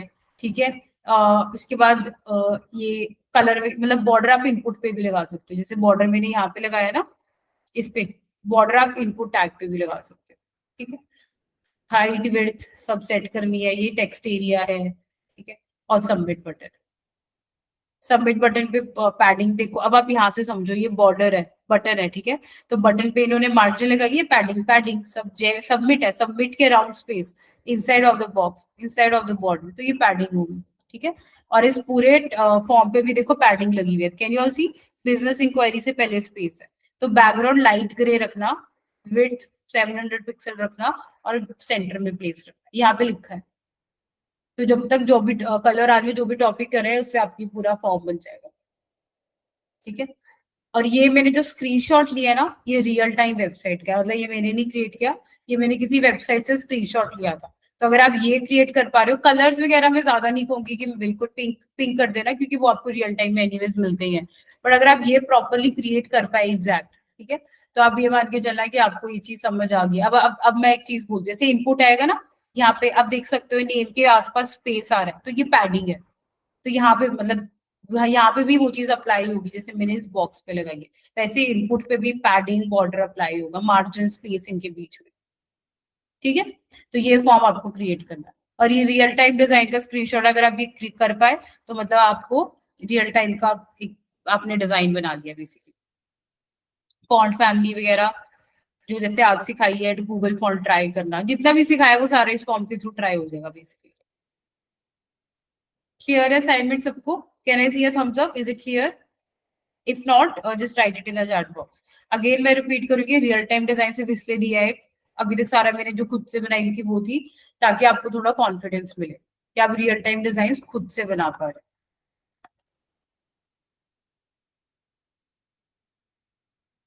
ठीक है। और बॉक्स वो जो मेरा कोड होगा, ठीक है, जो मेरा कोड होगा उसमें आप अच्छे से, जैसे कहते हैं ना कि जैसे मैंने आज इंस्पेक्ट पे जाके आप लोगों को सिखाया है, उस पे जाके अच्छे से उस पे वो स्टाइल इंस्पेक्ट पे जाके स्टाइल पे जाके प्रॉपर देखो कि क्या क्या वैल्यूज पैडिंग बॉर्डर की बच रही है जब आप बॉक्स साइजिंग लगा रहे हो, नहीं लगा रहे। खुद से ट्राई करो, मैं तो स्क्रीन शेयर करके दिखा रही हूँ तो ऑब्वियसली समझ आ ही रहा होगा अभी, बट आप अच्छे से तभी सीख पाओगे जब आप उसको खुद ट्राई करोगे। एनी क्वेश्चंस, किसी को कुछ पूछना है? और आई रैप फॉर द डे। कुछ कल की असाइनमेंट का पूछना है या कोई भी message you want me to tell to the team, कुछ भी?